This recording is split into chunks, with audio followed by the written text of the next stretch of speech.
Y'all. Hey, yeah, dude. I was just trying to put something fun in there, Hey, man, I love it. Yeah. I love it. Hey, everybody. Welcome. We are not doing Fucking bonus Christ, content y'all. this week. Hey, yeah, dude. I was just trying to. So Um, live with it. so live with it, I nerds. guess, is the general sentiment that we're at right now. Yeah. But we still love all of you. Thank you for understanding our week off. We were all in different places to different stress levels. Appreciate Nabashin you trying to get something together last minute, but Yeah, and it didn't work out. It's okay. Woo! No, like my nephew's been like puking like uncontrollably for like the last few days. It's been the worst for him. He hasn't barely been able to eat. Yeah, I got food poisoning once. I know that feeling. I mean, it's weird because like if it was food poisoning, because my nephew had it, my other nephew had it when they were in Florida, and like he came back, he was fine, and then like he just started just puking uncontrollably, puking diarrhea, just like all this stuff. Went to the my patients first, like they had no idea what was wrong with him. They said just let it pass. Um, I think he hasn't been to the emergency room yet. No, he hasn't yet. We're trying to get to his actual doctor, but that hasn't happened yet. But like, I'm just looking at him like after he just finished puking, he's just like the sweat is dripping off his face, and man, it's like the worst. I've never seen something like that before. Yeah, that sucks. I felt that, but I would never wish. That's like the one thing I would never wish on anyone else is uncontrollable vomiting. It is, in my opinion, the worst sensation ever. Hey everybody in the chat. I love you. I love you all. Let's get this podcast started. You guys ready to start recording? I did not have Audacity open until about 3 seconds ago, so I am now. Nailed it. Nailed it. Take a week Sounds off. I good. tell you what, man, I forget how to do this.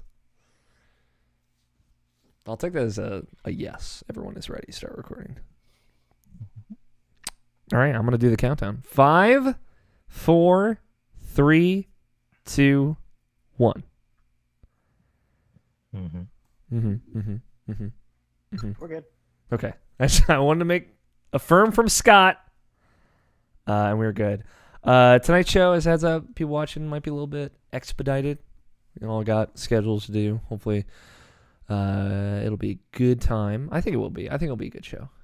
I have faith. Extreme faith in my squad here. Hashtag squad goals.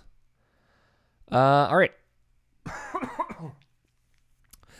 It is Friday, June 22nd, 2018, and you are listening to the Irrational Passions Podcast. I am Alex O'Neill. I'm your host this evening on this podcast adventure that we are about to go on, and I'm joined by my lovely cohorts, starting with Scott Guthier. I'm back. Tony Horvath. I'm back. And Brian Nabashin Jackson. Can I get a water? Can I get a water? Water? Deep cuts, man. I'm here for it. Or I would have also accepted look sharp. It would have been another fairly acceptable deep cut. I'm disappointed. It's okay. I'll live with your disappointment, Scott. We're all back together. We took a week off. There was no podcast last week, the week of E3. But you know what? Sometimes the schedules just line up that way. I was on a cruise ship. Nabashin was very busy, working overtime. Scott was in Seattle at one point. I don't think that was last week, but just in general. And Tony's been through a lot. Okay. What? You've been through a lot. You've been through a lot, Yeah. Tony. A little bit's gone. A little bit's happened. Some Yeah. good, some bad. And so we skipped bonus content this week. We're gonna save some games that we've been playing for next week, so we can talk a lot about news, talk a lot about E3 once we get to our second segment. But a lot has happened on IrrationalPassions.com, your favorite video game website for video games, I believe. That is the tagline for that website. I've been told by the editors of the website. It's not true, but I'd like to think it's true. So in the last 2 weeks, first, let me apologize. I'm sorry that the last podcast episode from 2 weeks ago is not up on iTunes and the RSS feed yet. That's my bad. I got the audio file late from Tony, but I also had plenty of opportunity to edit it, but I was on a cruise ship, and I was like, I'll do it later. I could have just gotten it ready to post as soon as I had internet again, but here we are. It'll be out soon, probably tonight, the 22nd. But I'm sorry, everyone.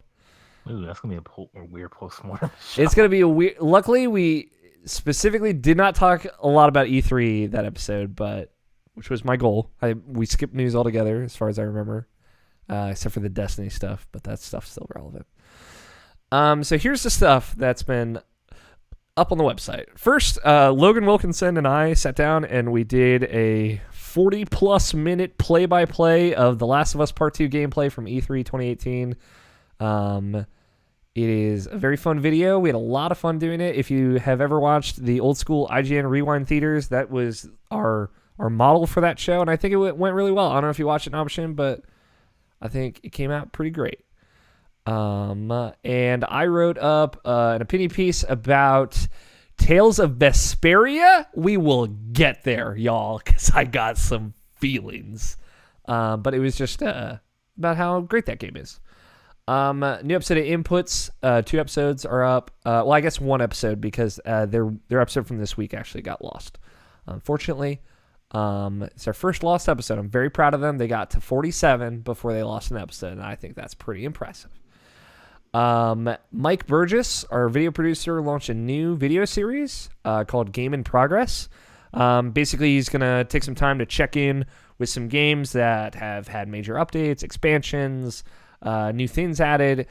His first episode of it, which we've been planning for a while, was for Splatoon 2's Octo expansion. It's a little bit more Let's Play-y, so it's a little bit laid back, a little bit less VO. Format is still evolving, and if you've got feedback for him, tweet at Mike Hits the Wall on Twitter. He would love to hear it. And we got a review of Cultist Simulator from our good boy Jarrett Green. Review of Just Shapes and Beats should be up by the time this podcast is up as well.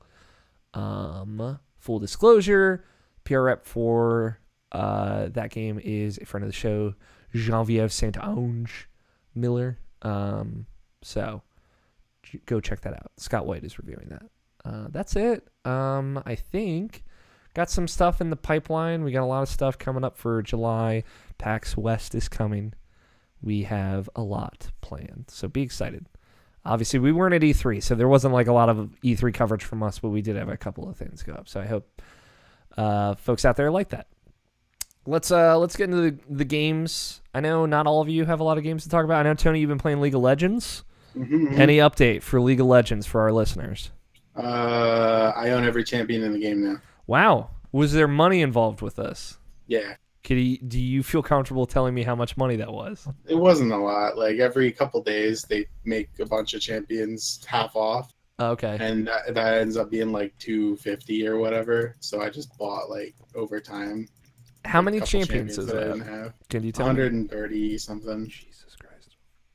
When I played last, I feel like there were 60. Yeah, there were. Probably, yeah. Yeah. And now there are 130 plus. I mean, I think guess that's the number. I it's know been it's like more than 5 years, I guess. That's fine. That's fine. That's a lot of characters, though. I hope Overwatch has that many characters someday. that would be a clusterfuck. Hell yeah, it would be. You just change between any of them at any point? No way, dude. It would never work. Yeah, you're right. I hope Overwatch has like a strong like Smash Bros. Ultimate lineup, like 65 plus. Let's go. Man, Scott, do you know anything about the new Smash Brothers yet? Absolutely nothing. Oh my god, I'm so excited. Everyone is here, Scott. We'll get there. Scott, do you have anything you want to talk about this week? Any video games you want to talk about this week? I'm one of the people we're skipping. Okay. Save it for next week.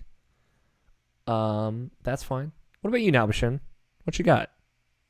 Oh, it's been mostly just some more Detroit. Hell yeah! Like I really put more time into it today than I have like for the rest of the last couple of weeks. Cause like it was just doing like a section of Connor, Carr, and then Marcus, and then just do one set of each of them, and then just stop after that. Today I just did maybe like 4 sets of each this time. Like I was just like Nice. really enjoying where I was at. Can you tell me where Like- you're at? Because I'm curious. I'm pretty much where they're all going to meet up now. Connor Okay. knows where he needs to go for Jericho and all this other stuff, and Kara's just going to Jericho right now. That's literally where I stopped. So yeah. I've just been really enjoying the game like a lot more lately. Even Marcus's stuff, like I was gonna say Though I that still- stuff is probably picked up by now. yeah, like it's picked up. Also got the most like heavy-handed that it's ever been. That March thing was like it was a powerful moment. It's But good, it was right? also, But it's like it's comical at the same time because it's so weird. The It's hands so like weird. they're like, come join me, come, yes. The hand, it's a lot. It's a lot to take in. And like I like it a lot, but it's something I just can't take seriously. It's so weird. It's so weird because like it's powerful and it's like it's a powerful moment, but it's like when it's like one of them when you're marching and like one of the things you could say is like I have a dream or something like that. Like that's a little much, dude. Yeah. I I brought this up in our roundtable conversation. I appreciate that you can avoid the appropriative comments. Like you can choose something else. It is bad that it's there though. But I feel the same way because we talked about it the last time we talked about it a couple weeks ago. Like the graveyard, the junkyard scene. I feel like it's supposed to be like really poignant and powerful and like horrific, but it just didn't hit that note. It hit more of like a let me just get this done kind of thing. Yeah, it's a little gross. Let me get out of here. Yeah. So like I don't know if if like the shock or horror of it, like if that was like a mass grave of people, like that it didn't hit me the same way, right? And I don't know if it was supposed to. That's the thing. Like the tone is so all over the spot that I don't know if it was supposed to be like that, but who knows? Yeah. But yeah, like been really enjoying Detroit lately. Like I've always liked Connor, but like it was when he did the interrogation with like the 3 guys that looked exactly the same and like just like fucking like got in the face of one of them, just yelling at him like, oh, he is incredible. Like Connor is just like so good. He's so good. I'm so with you. That scene is so great. You could totally miss that whole scene too. I know people that did, and that's the thing too. I was like, oh man, like it's so good. Connor is so good. Connor is so good. Agreed. He really makes that game. Like I like Connor a lot, but like Connor really, really makes that game. Like everything about him too, as far as mechanics and like the way it's like implemented in the game with him, is like just a Connor game. It's Connor himself. It's just like man. And again, like Take everybody else out, just make it Connor. yeah, I mean, I think if the game was just Connor, I think it would still be very compelling. What I like too is like we've kind of said, like the Marcus stuff is the most David Cagey heavy-handed stuff, and there's a lot of subtlety in Connor's story, and it's like really, really good, like really good. And like even that part where like he has to make a choice to like pull a trigger on someone or not, and like it's like a total just a choice, like do it or not, and it's just like it's like fulfill your mission or just do what you want to do, and like that's a really cool, interesting way of doing it. Even though like it was presented in a creepy way, and then it's like, yeah, like I said, Connor is just like the most interesting part of this, like this entire thing. Like and yeah, that relationship he has with that even other that character is so good. Like it's like because like he's so like one note and shoot in, and it's like it's not supposed to work, but it really, really does because like Connor is so like, you know, so robotic. Yeah, he's so robotic, and like even though that character is just like a stereotypical cop, it's just like it really brings a lot out of him. Like as far as the character, it's so good, good. Have you seen any Detroit, Scott? Only a couple of trailers. Okay. Yeah, like, for reference, I saw the E3 thing a while ago, and then the only other thing I saw was, "Hi, I'm Connor," the android sent by Cyberlife. Yeah. Okay. I feel like Detroit could be a really fun Extra Life game, like Until Dawn Part 2. Only if I get to be Connor. Yeah, that's what I'm thinking. I think it could be really good. It's long. The thing, it's a little bit longer than Until Dawn. So maybe not, but we'll see. I'd love to see some other takes on that game. I know, like, you and Tony probably wouldn't like it as much, but I'd be really. Well, that's the thing. Out of all the games like this to come out, this was the only one I'm actually interested in. Okay, that's good to hear. That would be something that I'd like to do for Extra Life. Okay, we'll jot it down then. And I think that would be a fun group thing to do too. But yeah, I'm so glad you're digging it, Nabishin. Unfortunately, our roundtable conversation about Detroit, the video got all messed up, so it's not up yet. So I have to like re-export it with like a thumbnail or something. So it's not up yet, but that spoiler conversation should be up this coming week, or the week this show goes out. I'm very sorry for the delay on that, but I think we had a really good conversation about it. I hope you check it out after you finish it. Anything else you want to talk about, Namishin? The only other really big thing was this. I went back to playing Devil May Cry again, the first one. It's real great. Okay. I played a Devil May Cry, also. You lost a bet, Namishin. I sure did. Our bet, we had a side bet before E3 that you thought that Nintendo would, during their Direct, talk about 3DS games, at least a 3DS game, and I said that they wouldn't. I was right. Sometimes it happens. The one time it does. The one time it happened. I've lost a lot of side bets, y'all. But to be fair, I did get that one right between Barrett and I, but he'll never play Jack 2. So I guess here we are.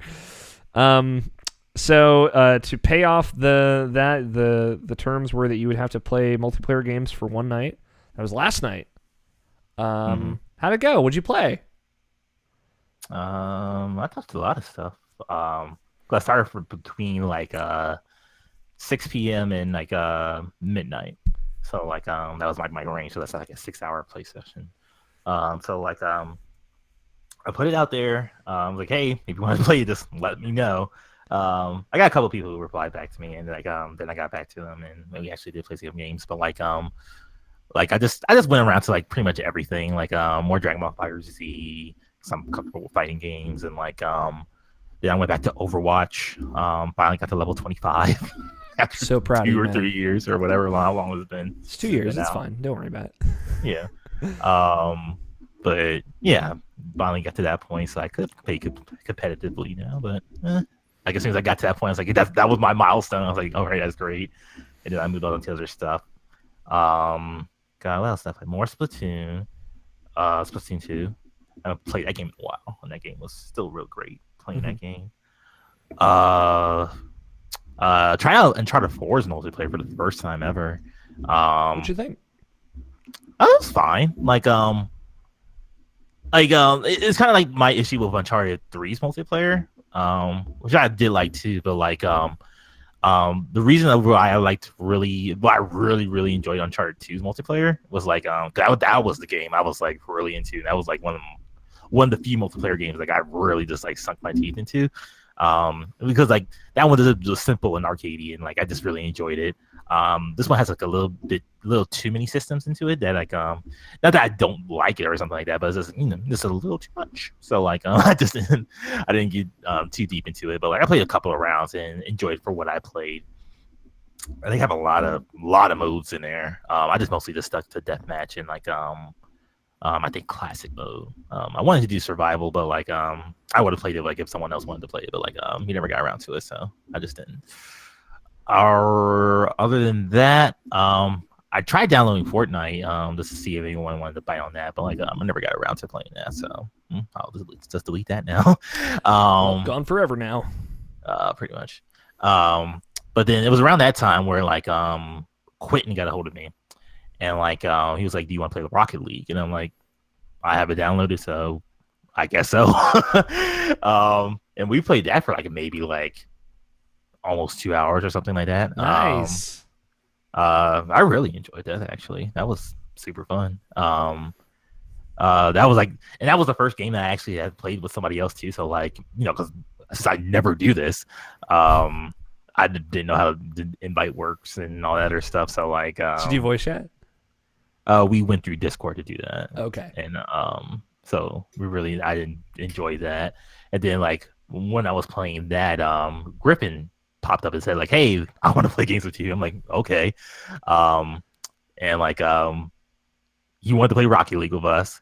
And I'm like, "Sure," and like, but like he had to download it, or no, not download. He had to download an update, and like that lasted about an hour. And then like when I was finally done, I was like, "Okay, I'm ready to move on to like something like PUBG or something like that." And he was like, "We have to play at least one game because like this took forever, and like we're gonna play one game together." I was like, "Okay," so that's me, Quentin, and Griffin play the match. I think we won that. I can't remember if we won that or not. Nice. Maybe no, we lost it, but it went to overtime. We came close.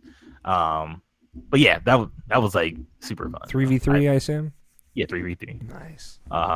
And we came close to winning that, so like, yeah, that was really great. And then like Quentin left after that. Then me and Griffin played like PUBG for like an hour on Xbox, and that was super fun. That game is so weird on console, just because like me watching people play the PC version for so long, and like seeing how they put like literally every like keystroke and button on an Xbox controller, and like just having it works and everything works for it, but like it's just convoluted and time consuming and weird. But it's functional, and like I talked to Griffin about it, and like we were just like this, because like he's like it's the PC version better. And like he was telling me like most of the issues got off of the PC version. Like, oh, that's great. So like I can probably start watching streams of PUBG again. But yeah, had a great time with that. We played like a couple of matches of that. We never got too far. Mostly because like it kept fucking up one way or another. Like the last match that we did, it was what happened? We tried to start the next match, and like I couldn't, like I was ready, but like it wasn't registering on Griffin's side. So like I had to like actually like get off of it like completely, like back to the main menu, and then like get back onto it, and then like we got to the match. And then when I finally got into the match, like he set the waypoint for us to jump. He jumped out, and then like I couldn't jump out until like the game forced me out, even though like I was kept like trying to eject and then let me eject. So like we were literally on two opposite sides of the map. And then like like we just try to like meet with each other then, but then like I died because like someone got to me obviously, and then like Griffin just like did motorcycle tricks until he died. So that was fun. That sounds like PUBG. Yeah. Cool, man. Did you have fun? I had moments. That's cool.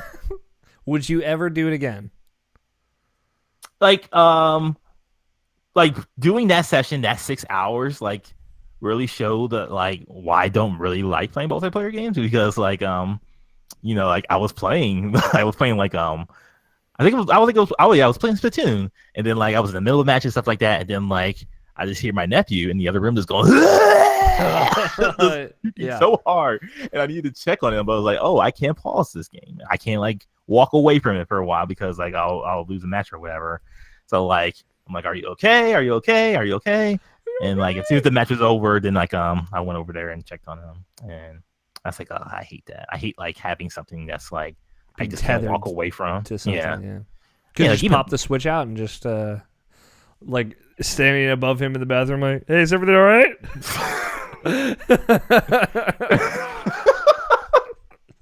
I could have. I heard some shit over here. Is all right? You good? Okay, you good? Bye. But yeah, because it's like one of those things where it's like, oh, I don't want to like mess up my other teammates, but like my nephew is like dying in the other room, so I should probably go check on him. Yeah. But yeah, like no, thank you. Not my thing. Okay. Well, I'm glad you did it. Glad you had moments. That's all I wanted, was for you to have moments. So, and you got that. So, anything else you've been playing, Option? Nothing worth talking about. Okay. I played a lot this week. I played a lot over the last 2 weeks, I should say. A couple things I want to focus on, but a couple of quick fire things, right? Xbox Game Pass was $1 for a month during E3, so I bought that for a month. I bought a month's worth. So I downloaded a whole bunch of stuff that I have not played yet. Real quick, are you tethered for that 1 month until you have to do an actual month of it afterwards? That's usually how they do that. As far as I know, no. Like you can't cancel it now before the subscription is up or something like that, because you'll have to do another month. And that's usually how they do with Xbox Live in general.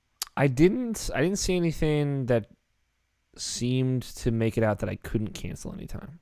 Okay, I'm just curious.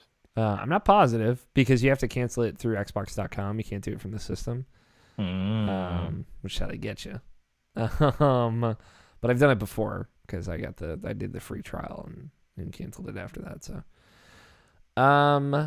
So I downloaded State of Decay 2. I downloaded KOTOR because original Xbox backwards compatible games were on there too, which I did not expect. That was cool. I downloaded The Division for Xbox. I don't think I'll play it, but I downloaded it. And I downloaded Devil May Cry 4 and played the first 2 chapters of it because I lost a bet a few months ago. So I started that.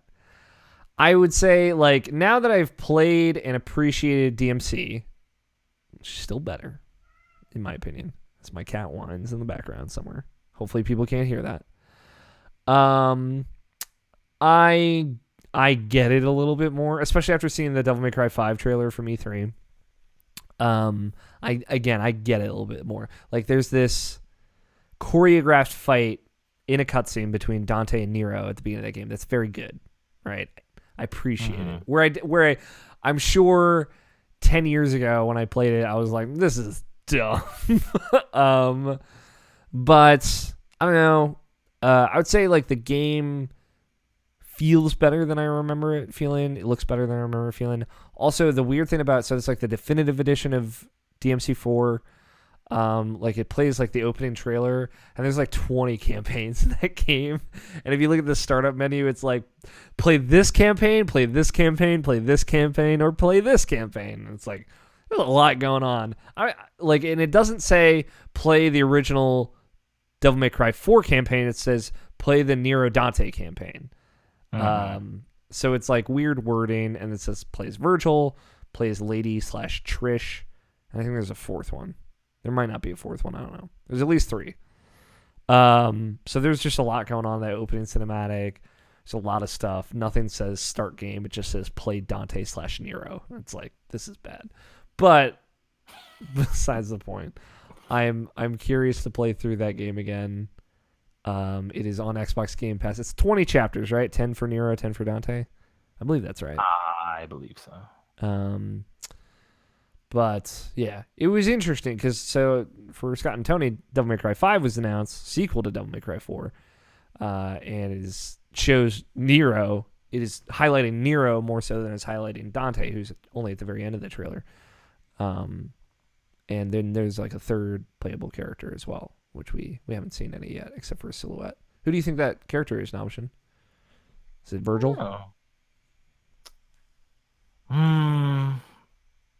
Maybe. It might be. I think he has a blue coat, so that's a Virgil thing. It's probably not because Virgil looks like he might be the enemy who took off Nero's arm. So ooh, yeah, true. I don't know. It looks cool. Graphically, it looks great, I think. Particle effects for days. Everybody knows how I love that. So anyway, I played a little DMC4. I played Super Lucky's Tale, which is on Game Pass. I just played the first few levels of that while I was waiting to leave for my flight. That game's cool. It's very delightful. It makes me smile a lot. And it's got a surprising kick to it. Like it's. I would not say Phil Spencer recently compared it to Ori and the Blind Forest. I would not say it's like that challenging, but it does have a little bit of oomph to it. It really made me smile though, and I like that. I want to go back to it for that reason, and for that reason, I'm in. I played XCOM 2 for console. It was one of the PlayStation Plus games this month. Just curious to see how that ran and how that felt. Ran good, felt good. Played Black Ops 3, which is currently available for PS Plus members. As it was the only scenario where I would get Black Ops 3, so I downloaded that and I just played a few rounds multiplayer. It's all right. So that's how I feel about Black Ops 3. I think that's all the quickfire stuff. Bigger things. I got the Octo expansion for Splatoon 2. Played the first couple of levels of that. It's hard. I don't know if you've gotten it, Nabishin. I'm getting it, but I haven't gotten it yet. No. Okay. It's hard. It is a lot harder than I thought it would be. They're very challenging levels. I think the intent is that you play all the Splatoon 2 like vanilla levels, which from the ones I played are pretty easy before jumping into this. But they remind me a lot of like Super Mario Galaxy style levels, which I know is a weird comparison, but it's a lot of traversal platformers and like a lot of new mechanics that have not been in Splatoon before. It's very cool. Like there's way more care put into it and way more attention to detail and way more story in it than I was expecting. The writing is very funny. It's very jolly. And I don't know, it's very stylish. It is as stylish as you would want like a new single player campaign for a Splatoon game to be. And it did not disappoint. I was just taken aback at how difficult it was. So I only played the first 2 levels. I got a little stuck on the third. I was like, I'll come back to this later because right now I'm functioning off 4 hours of sleep, so I shouldn't be doing this. I bought and played a little bit of Fire Emblem Warriors. I immediately regretted that purchase. I don't know why you got that. Because it was the only Warriors game I wanted to play. Not Hyrule Warriors? I wanted to play Hyrule Warriors, but I was like more into the idea of Fire Emblem Warriors for whatever reason. I don't know why. Now looking back, like there's way more. There's a lot of story in Fire Emblem Warriors, but there's like 20 billion characters in Hyrule Warriors now. But it wasn't on sale. It was on sale in the eShop, so I was like, fuck it, why not? I was just like immediately bored. I was like, God damn it! I did it! I messed up! I fucked up! Spent $43 on this and I immediately regretted it. But we'll see. I'll give it a few shots. We'll see. I downloaded a whole bunch of stuff to my Switch. Got the Octo expansion, Hyrule Warriors. I got a demo for some game that I played and I was like, this isn't good. So I deleted it. I don't even remember the name. But I ended up spending most of my vacation time playing Hollow Knight, which I bought as soon as Shadow dropped on the eShop during Nintendo's press conference. For folks who don't know, Hollow Knight is a Metroidvania. It came out on Steam last year, I think February 2017, somewhere around there, February or March. And it was supposed to come to consoles for a long time. Specifically, it was going to come to Switch for a very long time. And it was announced for Switch a very long time ago. And Nintendo re-showed it during their Nintendo Direct at E3. And they said, it's available today. Classic Shadow drop, so I got it that day. It's $15. This game is fucking incredible. And I'm like blown away by it. Because for folks who don't know, like a Metroidvania, let's say I was going to play through Super Metroid right now, which I've played Super Metroid many times, would take me at most like 8 hours. And that's pretty much everything. If I wanted to go collect everything in that game, it'd be maybe 12 hours. Blind, without a walkthrough. At some point, I probably need a walkthrough. If I were going to play like a Metroid Prime game, like that's like 6 to 8 hours, maybe 10, depending. Even like Ori and the Blind Forest, if you want to do everything, that like at most takes 8 to 10 hours. Like they're pretty short. I've put 37 hours into Hollow Knight, and I'm not done finding secrets and shit in this game. Like, it is the most jam-packed Metroidvania I have ever played in my life. And it is just, it's so cool. Like, it has so many cool mechanics. To give you the general setup, because there's actually, like, way more story in this game than I thought there would be. You are this little knight dude. He's very small. He's got like this very I guess like it looks like the tip of a javelin, like those long spears that like a jouster would use, and they're called nails in this world. Jousting, the official sport of the state of Maryland. Fun fact for listeners out there. Never done it a day in my life, nor would I ever, but I think that's an interesting fact.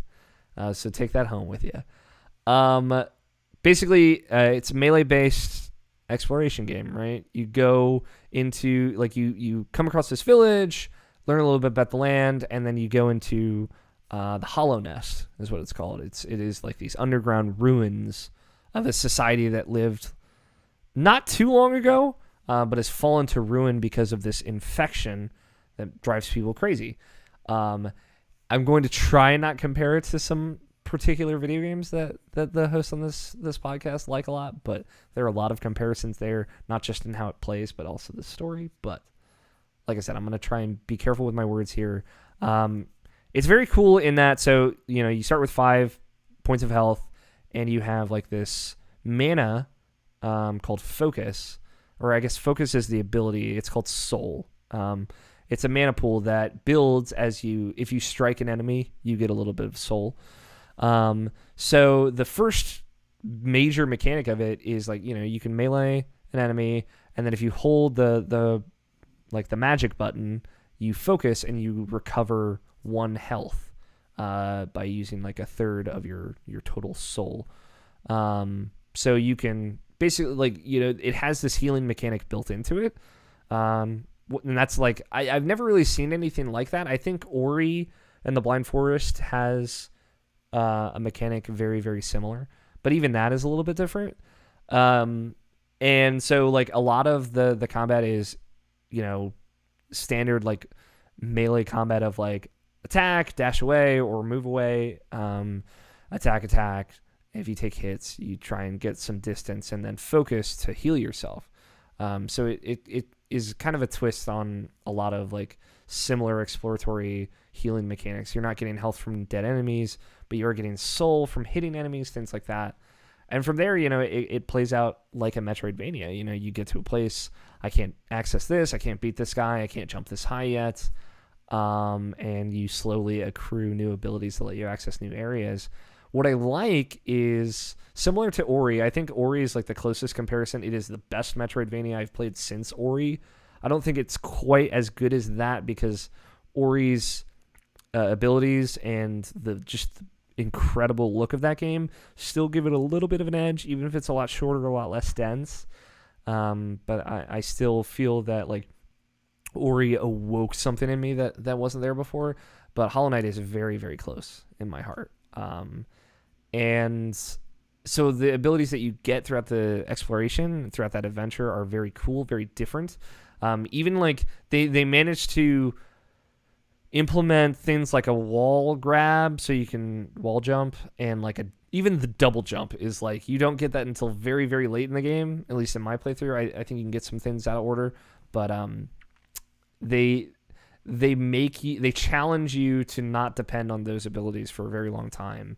And they instead give you things like the wall jump or this really cool midair dash that you get to kind of challenge you in different ways. But the real thing is there's way more story to this. Like there's a lot of item description stuff, but also like cryptic posts that you can read in the world. There's a lot of NPCs that you can read in the world. You get this special ability that lets you hear or see people's dreams, and that manifests itself a lot of like hearing people's thoughts, but it also manifests itself in different ways, like going into dream worlds and exploring totally new areas inside people's dreams, and the way that stuff is presented is really, really smart. The whole aesthetic of the game is very like bleak and dreary, and for the most part all the enemies and non-playable characters are like bugs, different kinds of bugs. But they make that like really cool. They make those characters really interesting and have a lot of personality in spite of them being kind of like bugs, which most people think are gross, but I think they make some characters like really cute and really fun and really have like a lot of personality in spite of that. Especially like there's like the Deep Nest is one of the later areas. I guess it's like you can get there about halfway through the game. I didn't go there until like very, very late in the game. And it's full of like really gross bugs. Like they're like spiders that crawl across the screen in the foreground. So they're not actually on the level, but it just creeps me out. And sometimes they will crawl out of the foreground into the ground and like attack you, and it's crazy. So like they play a lot around with like the use of bugs and the use of that enemy type. Man, it was just like the fact that I realized at some point, because I played almost nothing but this when I was on vacation last week, and I couldn't put it down. Like I was so like, let me just go to this one more area. I got this now. Let me just go check this one thing out. And it was very much like that. Let me just do one more thing that you would get from like a Civ or like an XCOM, like one more turn, one more mission for Axis style games. But like in a Metroidvania, I'd never really gotten that feeling in that genre before. And it's just because just like all these mechanics are done so well. Like the map, right? For example, when you get to a new major area, right? Like the map is split into different sections, right? Kind of like if you've played Metroid before, it's like Norfair and Brinstar, like these different parts of the planet with different biomes and environments. They're separated into those different sections. When you get to a new section, you have to find this guy, this cartographer who's exploring the caves. His name is Cornifer, and you have to find him and buy a map of that area from him. Once you buy the map, it's incomplete. And you can go to his wife in like the starting town and buy a quill so that you yourself can draw in new areas of the map as you explore.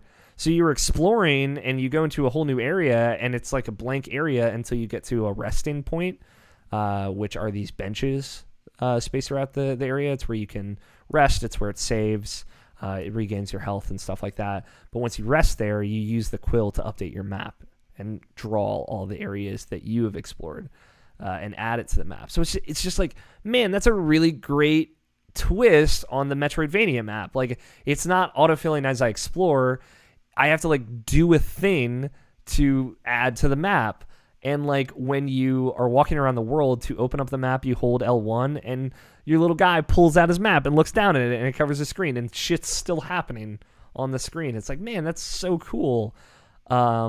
It's just really clever in how it approaches those different like core aspects of this genre. And it was like when I realized, I was like, man, I gotta have played this game a lot. I quit to the main menu. It shows you your game time. It's like 27 hours and 30 minutes in. I'm like, this is fucking crazy. And at that point, I still like discovered totally new areas and totally new parts of the map. And like then I stumbled into like this dream area that I did not expect, and it turned out to be like a hardcore platforming area, totally different than every single other part of the game. And then like I'm still discovering things 37 hours in. I'm finally at the point where I feel comfortable in trying to finish it. Like I've had access to the ending area where I clearly know where this is where the final boss is going to be. This is where the end game is. I've had access to that since about 22 hours in. But even still, like that's so long, and I'm still meeting new characters, finding secret bosses and new abilities or upgrades for abilities that I already had. Like it is just so jam-packed with stuff. And like that's only some of the mechanics, right? There are other things, like you can equip these charms to give you buffs or change the way certain things work, like make your nail slash further or things like that. It's like phenomenal. I'll say like I've done a lot of meandering in the game. I've taken my time with stuff.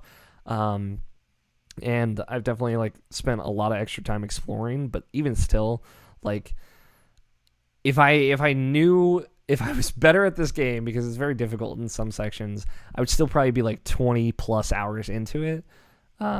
Just exploring and finding new stuff and uncovering new stuff. And it was like only about 30 hours in where I'm like, I feel like I've seen most things in this game. I'm going to look a couple of things up. And then I was like, oh, there's this whole other area I haven't been to yet. Let me go do that, I guess. So there's still another place I hadn't even seen, like a section of the map that I hadn't even seen. And a couple of things I wanted to do. And yeah, It's phenomenal. Like it is easily my favorite game I've played all year. I'm moved to just swings of emotions with it. It is phenomenal every time I think about it. There are definitely times where I've been frustrated with it. Like, anytime you meet a boss that does 2 damage instead of 1, like there aren't a lot of things in that game that do 2 damage to you at all in like a single hit. Anytime I meet those, I'm like, man, this is like it ramps the difficulty up so much. And I know it doesn't seem like a big difference, but it really is. How many hit points do you have? I have 8, Oh. and I am 1 away, I think, from the maximum. So like I can take 4 hits from those kinds of bosses, or enemies, right? Some enemies will do 2 damage as well. So like there's that. Like there are some bosses that are fucking very difficult. A lot of them have been optional bosses, to be fair, but there's one like mandatory boss. It's like a 6-on-1 fight that is like, I was like at my wit's end at one point with it. I had to put it down. What's cool is when you die, right, you leave like this shadowy figure of yourself where you died. And it has, I don't know if y'all have heard this before, you lose all of your geo, which is your currency in this world. And you have to go get this thing before you get it all back. Very innovative mechanic. Never been in a video game before. I say sarcastically for people wondering at home. Because I said a thing during our Last of Us breakdown video that people were not sure if we were joking. And I got some downvotes on YouTube because of it. Joked that The Last of Us was a 7 out of 10, even though I don't think that. But learned my lesson. But you have to go to where like this shadow is, and then you have to kill it. Like it'll fight you with your own abilities, and you have to beat it before you can get your geo back. The shitty part is, I thought there was a way to like bank geo. There's not. And so I'm just like stressed out walking around with 9,000 plus geo, which takes a very long time to get that kind of bank. But you need that kind of money like for this one thing at the end of the game to get these like very rare charms. But I just think it's really cool. Like, oh, you died, you left your shadow there. You have to actually go fight it before you can get all your money back. And when you're dead like that, before you like up until you beat your shadow, your soul meter will only charge to 2 notches instead of 3 like it normally would. So you are hindered as well. You are not as efficient a fighter. And you use soul not just to focus and heal yourself, but they're like offensive spells that use the same pool of energy. So yeah, there's a ton to it. There's a ton of mechanics. There's a ton of side quests that are really great. There's a ton of characters that are really great. The world is super interesting. It's not just big and full of secrets. It is also very interesting in how it lays itself out to you, the where everything is in conjunction to one another, and where people are in those areas and what they do, what they represent. Like there's a lot of detail in it. Found out there's been 3 DLC packs that have come out for Hollow Knight on PC. They were all free and they're all already in the Switch version. I did not realize that because it was all just so well integrated. There's one expansion pack that's like, this feels like DLC, but outside of that one, they're all very well integrated. It's just, I can't recommend this game enough. I know it technically came out last year, so it might not qualify for some of our awards at the end of this year, but on my personal list, it's going to be very high, if not number 1. It is absolutely incredible. Everyone should play it. Everyone on the show should play it. I love it. The end. I know that was a lot. I did say it would be the most I had to talk about something. I also played Tales of Vesperia, but that's besides the point. When I first saw Hollow Knight, like I always thought that was like a Scott Guthier game. Would you still say that? I would say yes. It is less of a Scott Guthier game. I thought it was a roguelike. It's not a roguelike. So okay. Not that necessarily means it can or can't be a Scott Guthier game. Scott, I think you would get a lot of enjoyment out of this game still. You might think it's too easy, where I think it's very hard, but there's nothing I can do about that. It's very good. It's perfect on Switch also. It is just playing it again. Every time I find a game to play on Switch, it's like, fuck, God damn it, everything's so good on this platform. Why didn't I wait to play Moonlighter on Switch? God damn it. But here we are. It's a good game. I'm curious to hear what you think about it, Nabashin. You've already purchased it. I expect you to play it. I expect notes in 2 weeks when I talk to you again. So, I mean, we'll see each other next week, but sure. We won't, unfortunately. Oh, I didn't know that. Okay. Yeah, I put a message out. I'm not trying to make a big thing of it, but we won't, unfortunately. But I expect notes. Chop chop. But no, really. I think you might take it as well, Nabashin. Honestly. But yeah, that's all I've been playing. Like I said, I booted up Tales of Vesperia. I brought out my 360. I was like, fine, I'll just play it. Microsoft, you won't make it backwards compatible. You'll bring it back. That's fine. No hard feelings. But I really want to play this right now, even if it's this not definitive edition. I don't care. So there's your Tales of Vesperia moment. We'll get to that again in news, which we are going to transition to in just a moment. But first, how's a quick break sound? Sounds Sure. good? Cool. We'll take a quick break. When we come back, we're going to talk about what my pitch for the news this week is the top 10 biggest news story from E3 for us, in our opinion, that I think we would like.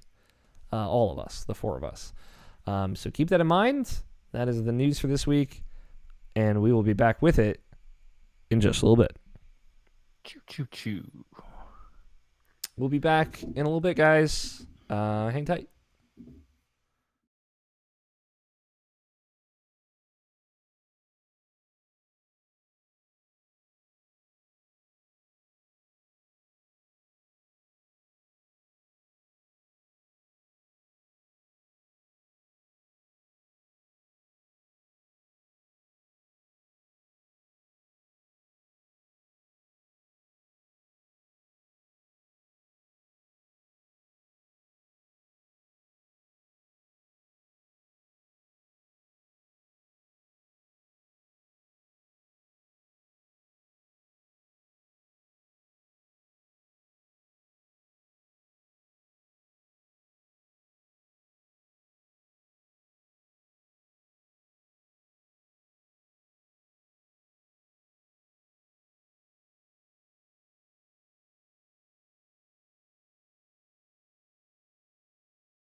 about at the same point? I thought they made an effort to do that. For what? The simuldub. Yeah, the simuldub is great. I have not caught up yet. They're a week behind. Yeah, but I mean, like, I think it's like a day or might be. two It might after be. like the late. Yeah, after the latest one comes out in Japan. They've something done like a very good job with it. I know that I believe it was a week for season 2. It might be closer for season 3. I have not, like, I suspended my Funimation subscription for a little bit there just to save some money. So I haven't gone back in yet. So we're about to talk about news, viewers. I know I just brought us back into the middle of a My Hero Academia related conversation, but is Super Mario Party, which is the new Mario Party game for your reference, Scott, is that required for Extra Life 2018? No. Not one bit. Okay. All right. Hear that, Like, Namishin? at that point, it's just a waste of time. I can test with yes, absolutely. 50 turns. 50 turns. They got rid of the car, Scott. It's back to the board format. Bowser's a playable character, man. Yeah, maybe you should have mentioned that first. Sure. It's not bullshit. Listen, I understand how long these things take Yeah. because it's 50 turns or bust, and it just takes too long. Sure. That'd be in between that and Detroit. That's like 14 of our 24 hours. So, true. All right, let's do it.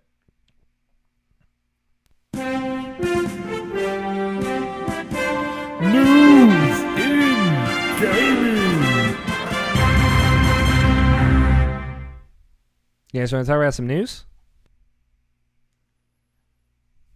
Wow. I'll talk about some E3. Yeah, let's talk about some E3 news.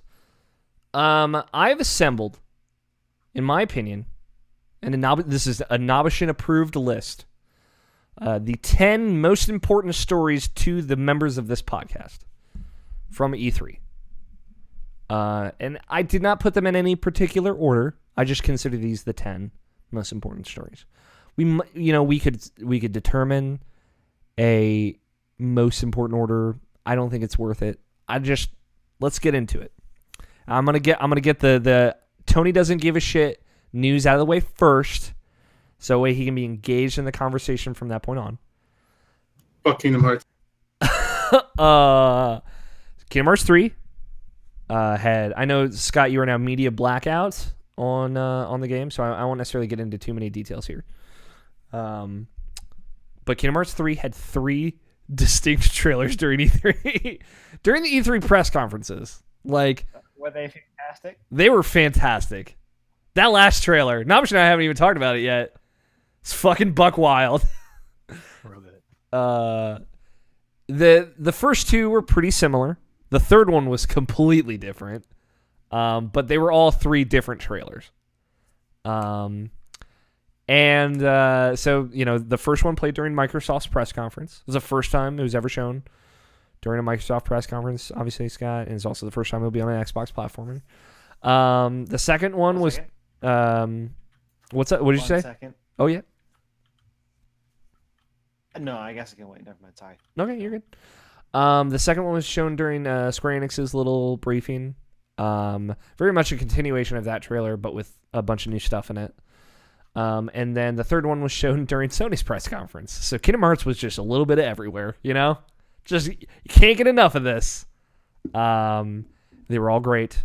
Most importantly, the night before the first press conference of E3, during the Kingdom Hearts Symphony, the orchestra, there was a 4th trailer that was also a little bit different, according to my sources. Specifically, someone who was there and saw it. It's like one scene in that wasn't any of the other 3 trailers. So there were 4 discrete trailers, if we want to be technical, but it was similar enough. And that is where they unveiled the official release date for Kingdom Hearts 3, January 29th, 2019, Scott. Mark your calendar. It didn't make it. January 9th, 2019. January 29th.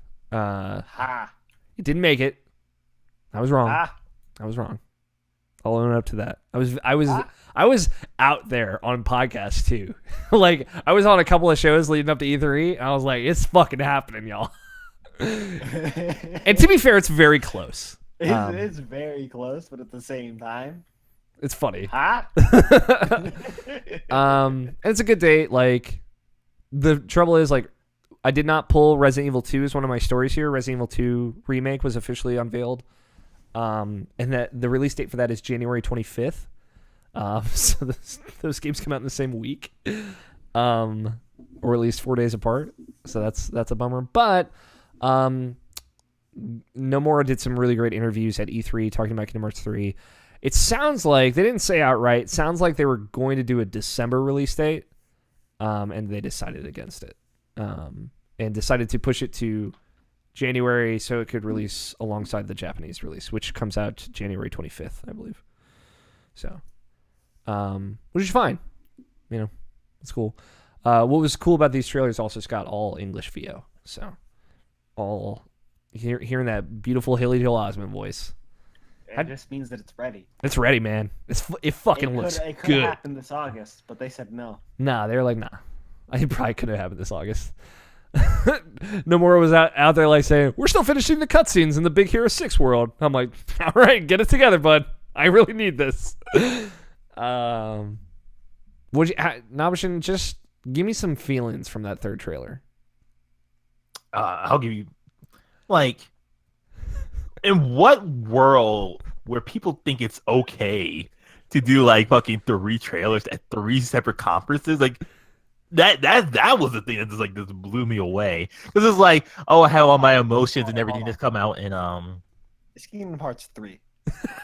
It's a moment in history, Nabishin.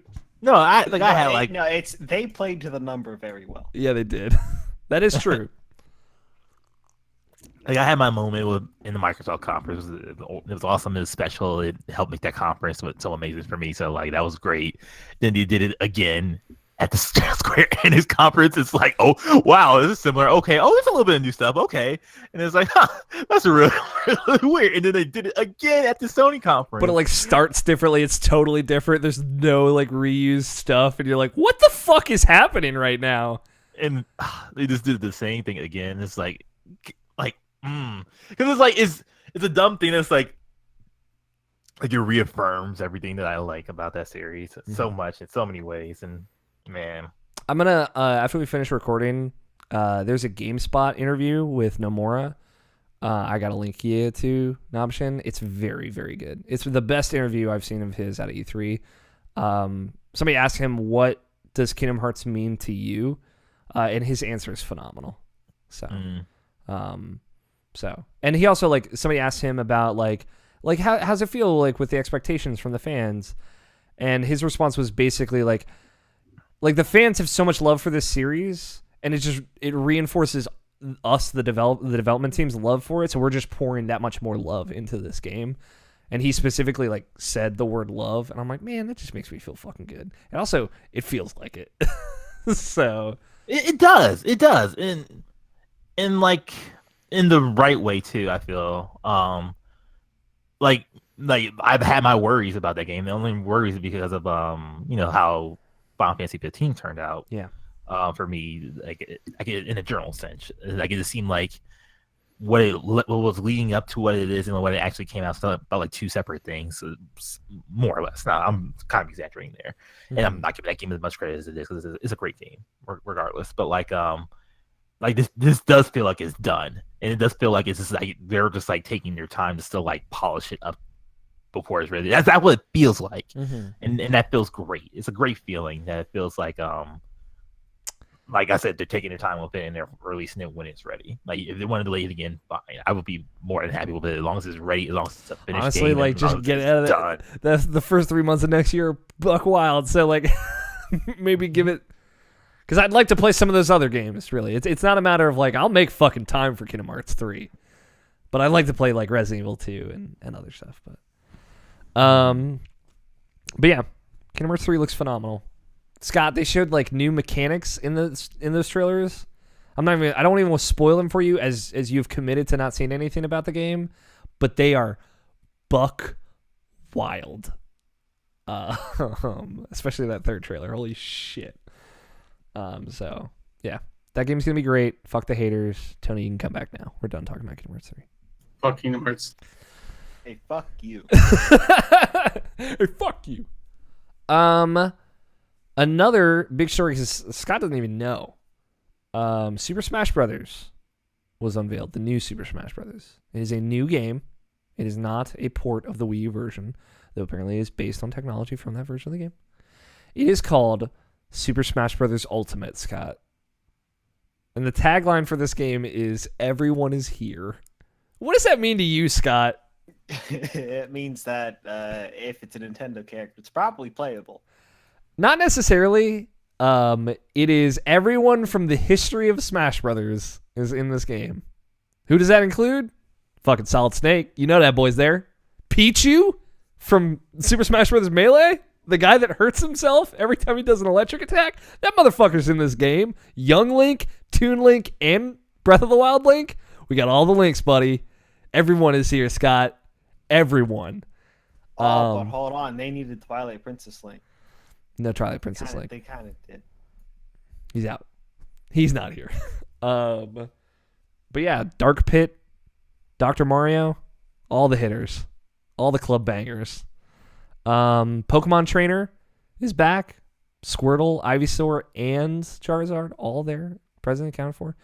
Honestly, Scott, I would just encourage you to look. They did in their direct. It was a 50-minute direct, and literally half of it, 25 minutes of it, was all Super Smash Brothers. The trailer where they announced every character in it is fucking liquid dripping hype, in my opinion, as someone who loves Smash Brothers, right? Because Sakurai gets on the screen. He's like, hey, we're going to show you some of the characters that are in this game. And what I want you to note is we're going to put up a number showing you when they first appeared in the series. And it's all like the new game. Zooms in, starts with Mario, and it says 01, Mario. And then it just slowly goes through every single character in Super Smash Bros. History.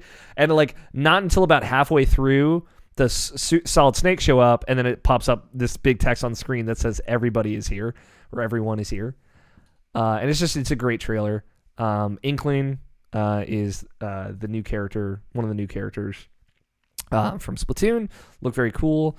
And then they announced Ridley from Metroid is finally showing up. And they make a good joke about how they talked about how Ridley was too big for too long. So those are the only two new characters they announced. They unveiled a new kind of aspect to it called Echo characters. Echo characters are essentially clones.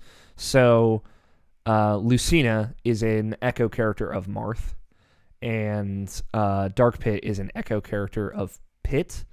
And they announced a third Echo character who's actually a new character, an Echo character of Peach, Daisy. So Daisy is now officially a character in Smash Brothers as well.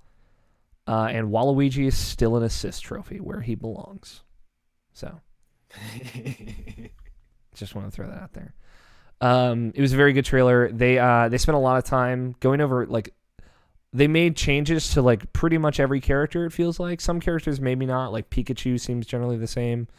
But they in that breakdown, they go through like tons and tons of new additions to characters, and like new mechanics in the game in general. It seems like it's going to be faster and more technical, closer to Melee, maybe not on the same level. But they put a lot of work into this, and they really want this to be the ultimate version of Smash Brothers. I think it seems really cool. I think you very much like that presentation, Scott. It has just tons of very specific gameplay mechanics in it that are very cool. Yeah, this one I'll check out. Yeah. And what do you think of it, Nabashin? I know you're not a huge Smash person, but Shit. What happened? Hello? Hi. Hey, how long have we been recording? We've been recording for an hour and 14 minutes. Okay, I lost like 3 minutes of audio. Okay. It's all right. Did your audio stop? Yeah, just give me a second.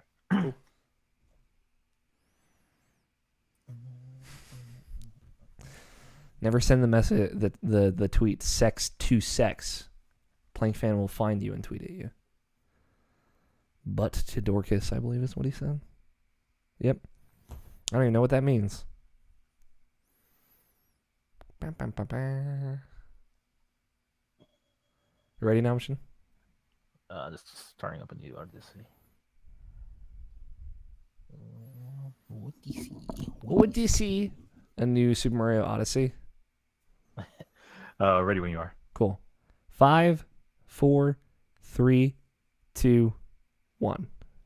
Uh-huh. What did you think of the Smash Brothers stuff, Nobishin? That was great. It's weirdly enough one of my favorite trailers of E3. Probably like my second or third. The Favorite? Everyone Is Here trailer, I assume you mean? Yes. Okay. Like Yeah, that's a good one. yeah, like that trailer is phenomenal, and like I just been like I rewatched it. It's definitely my most rewatched trailer of E3. Like I watched that trailer over and over again because I just love it so much. Yeah. And I love Smash. Smash is a great game. Yeah. So yeah. That really trailer's very good. Also. Just fucking murders. That I don't even want to ruin it. If you've not seen the Ridley reveal trailer, go watch it. It's great. How do you feel about Smash Brothers, Tony? Interested? Would you play it? Yeah, I mean, I'll play it.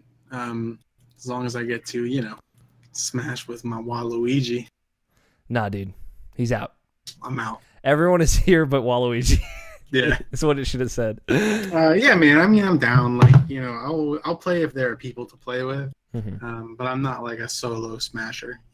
I feel you. I'm more of like a small group smasher. Yeah, it's hard to smash solo. You know what I mean? Yeah, it's real hard. Rock hard. He also doesn't like to smash against me alone. Yeah. Not true. I destroy Scott every time we play. All right. I don't know if I believe that. I heard some stories though.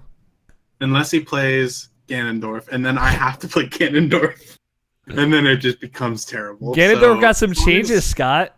As long as like we ban Ganondorf, so Scott and I can't just play Ganondorf every time, it's probably fine. Every single time. Yeah. He gets his sword this time. He can use his sword. And he's always just bad. I know. If he's no longer a terrible character, maybe I have to find a new terrible character. Ooh, I just play Pichu. Fucking street trash.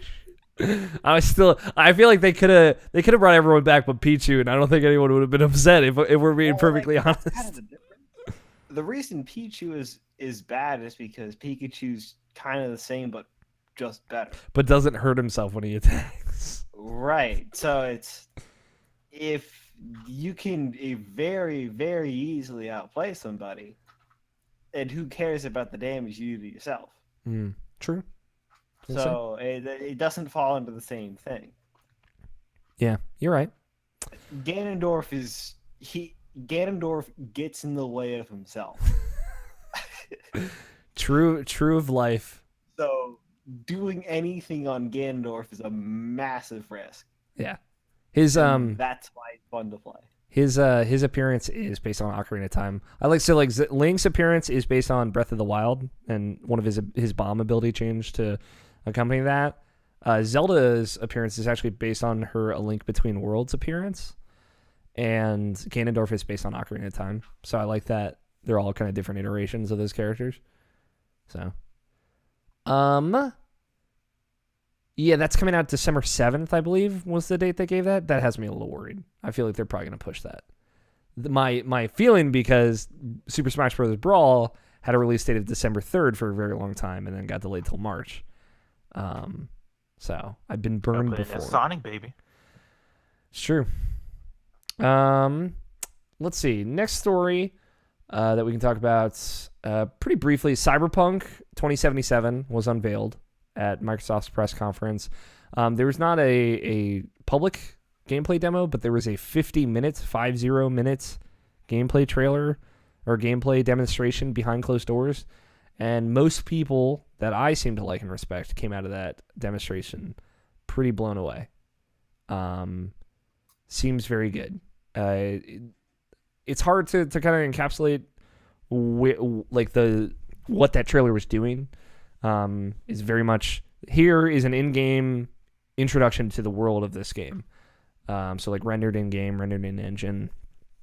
And it looks very impressive. It seems like something that Scott, Tony, and I or not Scott, Tony, Nabish and Tony and I, as fans of The Witcher 3, would really like. I don't know how you're going to feel about it, Scott. You like Deus Ex a lot, though, and a lot of people were comparing it to Deus Ex. So, I don't know. Do you like Deus Ex, Scott? Did I just make that up? Yes. Okay. I think you made that up. That's my bad. I don't know why that was in my head. Like, I was so sure of it, too. Tony, did you seek out this Cyberpunk trailer at all? I read a thing on Reddit that was like, look at this, and then some guy put in the comments like that whole letter at the end of it. Mm-hmm. So yeah, I'm aware of it. Okay. Are you interested? Yeah, I'm down. Yeah. I'll play that. How do you feel about it? Since it's a create a character thing, but it is still CD Projekt Red. I mean, there's definitely something I'm super interested in just because it's CD Projekt Red. Mm-hmm. Yeah, I probably wouldn't be interested otherwise because it's first person and create a character and like I don't know. But yeah, if it was a CD Projekt Red, I probably wouldn't be interested in it. I don't know. Yeah. I don't know. Yeah, I'm very excited. Like if any developer could like deliver on the concepts of like a Deus Ex, I feel like it's them. So it definitely has my attention. Looks great graphically, very great. Not a lot to say about it because like we didn't get to see the big demo that most people did, but I did want to bring it up. I thought it was an important story from E3. Another like very throwaway story, like quick one. Crackdown 3, Days Gone, Anthem, and Metro Exodus are all coming out in February 2019. And 3 of those games are coming out on February 22nd. I believe Crackdown 3 is still just listed as pretty good day. February 2019. But yeah, Days Gone, Anthem, and Metro Exodus are all coming out February 22nd. Which is, it's a lot. It's a lot going on in February of next year. That's kind of what I was talking about or alluding to earlier when I was saying the first quarter of next year is jam fucking packed. Now, will Anthem hit that date? I don't know. Will Crackdown actually come out in February of 2019? Maybe. I feel like Metro Exodus will hit that date for sure. I just don't even know how to feel about Days Gone. But yeah, there's a lot of stuff. So Resident Evil 2 and Kingdom Hearts coming out in January. Those 4 games coming out in February. And then The Division 2 was confirmed for March 19th, I believe is the date for that. So there's a lot of stuff coming out in the first 3 months of next year. There's a lot of stuff coming out in the last 3 months of this year. So, a story I pulled for Tony and myself a little bit. Bethesda, they had their press showing, and Watched that at work. yeah, he did. You were texting us about it. Showed a lot of stuff. Big blowout on Fallout 76, which I would say like I had written that game off, but when I saw it demonstrated, I was more into the idea. I don't know if you felt the same, Tony. It seemed like you might have been on the same page with that. Yeah, pretty much. It seems like a game that I might play. It seems like a game that would definitely be better if you had like a group to play it with. But I don't know. I really don't know how to feel about that. There's a beta that's gonna happen soon.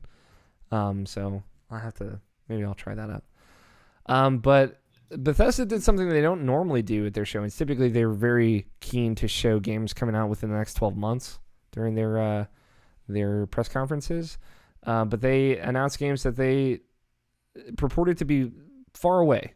And those 2 games were Starfield, which is a brand new IP from Bethesda Game Studios, the developers of Fallout 3 and 4 and the Elder Scrolls games.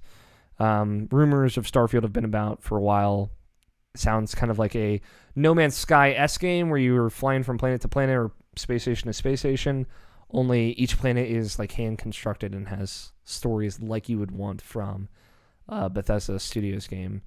And they also announced The Elder Scrolls 6, which they said is a game that is coming out after Starfield comes out. And they described both games as next generation games.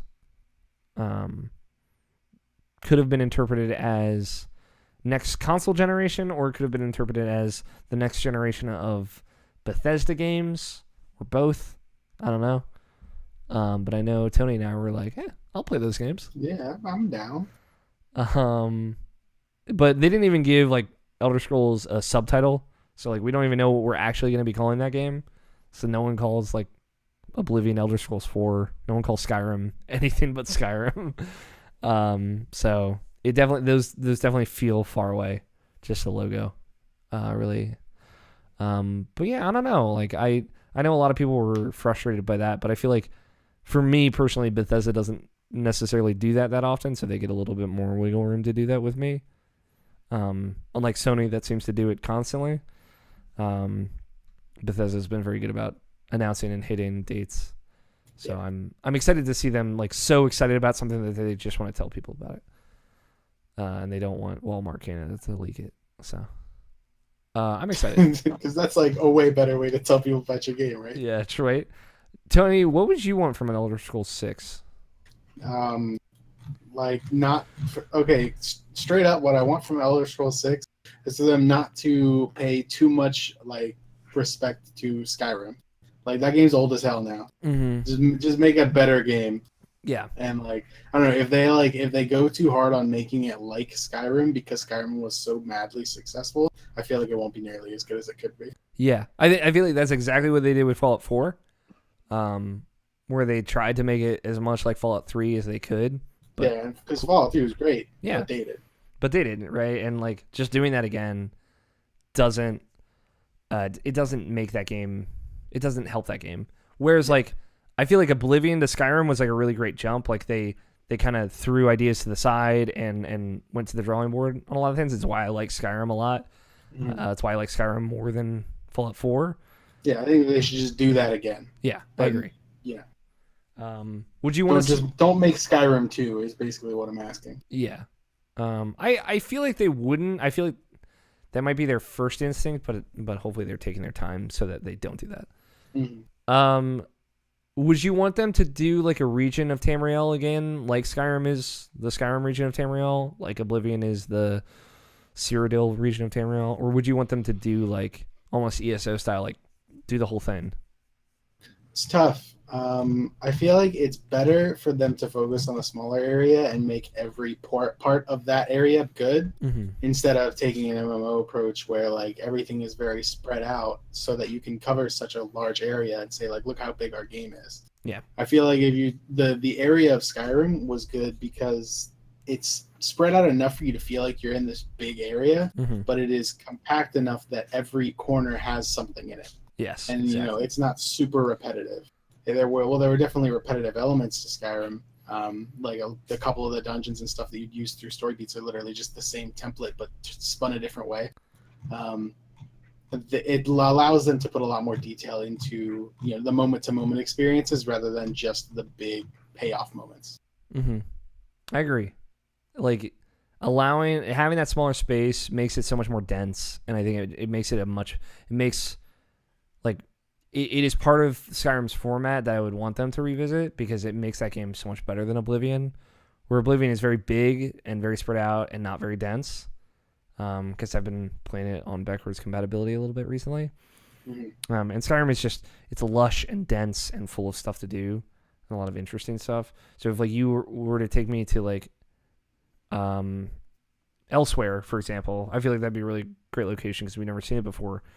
And just like really blow that out, really make that place alive. That'd be so cool. So yeah, I'm with you, Tony. Hell yeah. Another big story. I think this is arguably one of the biggest stories of E3. Microsoft bought 4 new studios, and they started a 5th brand new studio. So Microsoft added 5 studios to their first-party studios. The Initiative is a new studio that they created. It is a big studio in Santa Monica. That's all we know about it right now. They're working on something. But Microsoft also bought Compulsion Games, who are making We Happy Few, which comes out in August. Undead Labs, who made State of Decay 2. Playground Games, which make the Forza Horizon games. And Ninja Theory, which is, in my opinion, the biggest get.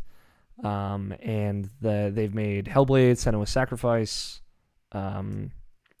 Enslaved, DMC Devil May Cry, Heavenly Sword, many, many games.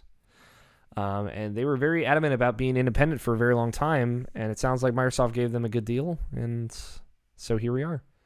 And Abhishek, I know you were on the same page with me of like, this is a big deal, I think. Oh yeah. Like, it's a weird thing to announce at a conference, but at the same time, it's something that's showing them like, hey, we're fucking serious about this, and we're putting it up front so everyone will know about this.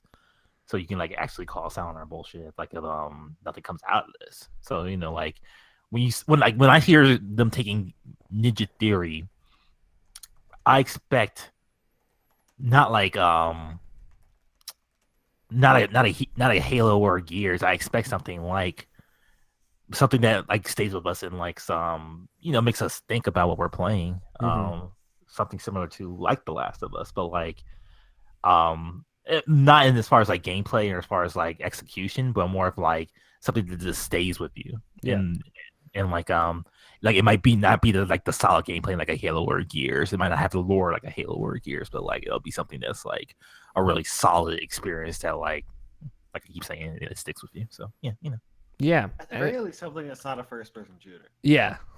Microsoft needs more of those kinds of games. Yeah, it's like, there are rumors abound that Playground might be working. Phil Spencer during the press conference said they're working on a new open world game. Rumors that is a Fable game of some sort.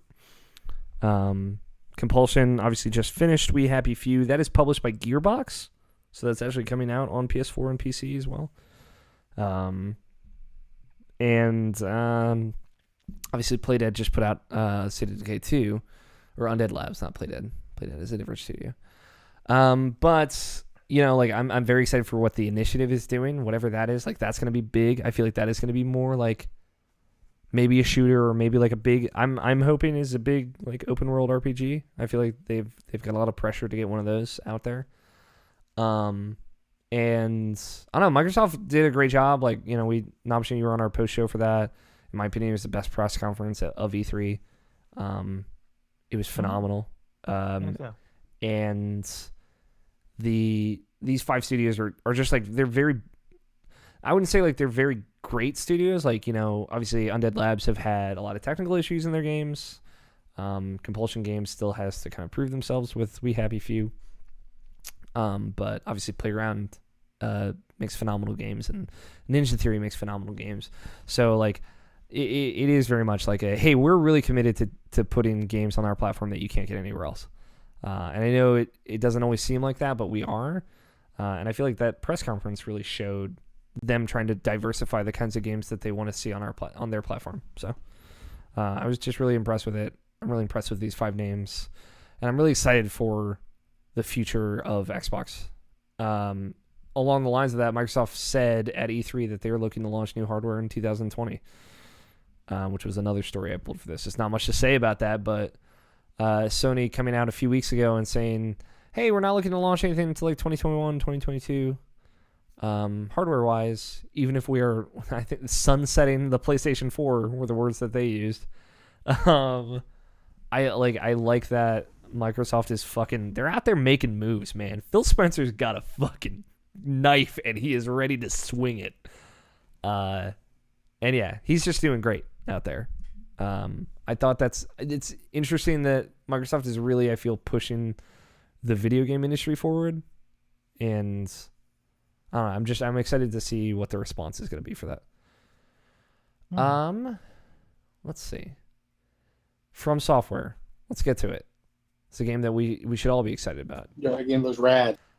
From Software announced 3 games, I guess, at E3 technically, but the one that we care about, I don't know, the VR game sounds all right.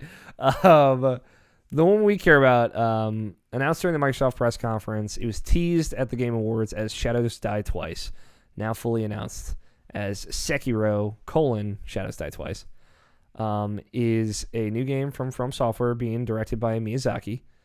The boy, that boy, who directed Bloodborne, Dark Souls 3,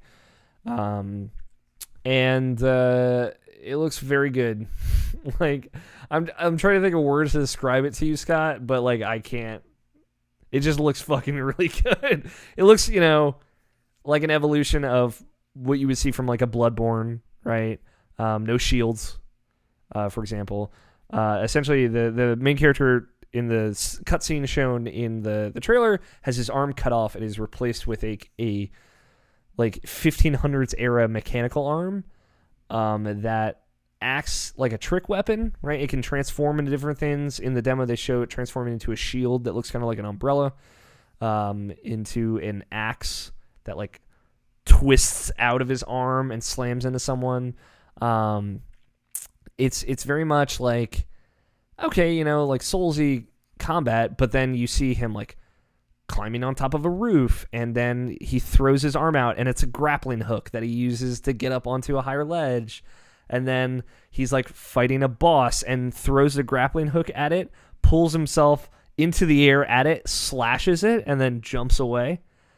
And it's like, it looks like it plays very well. It's one of those things.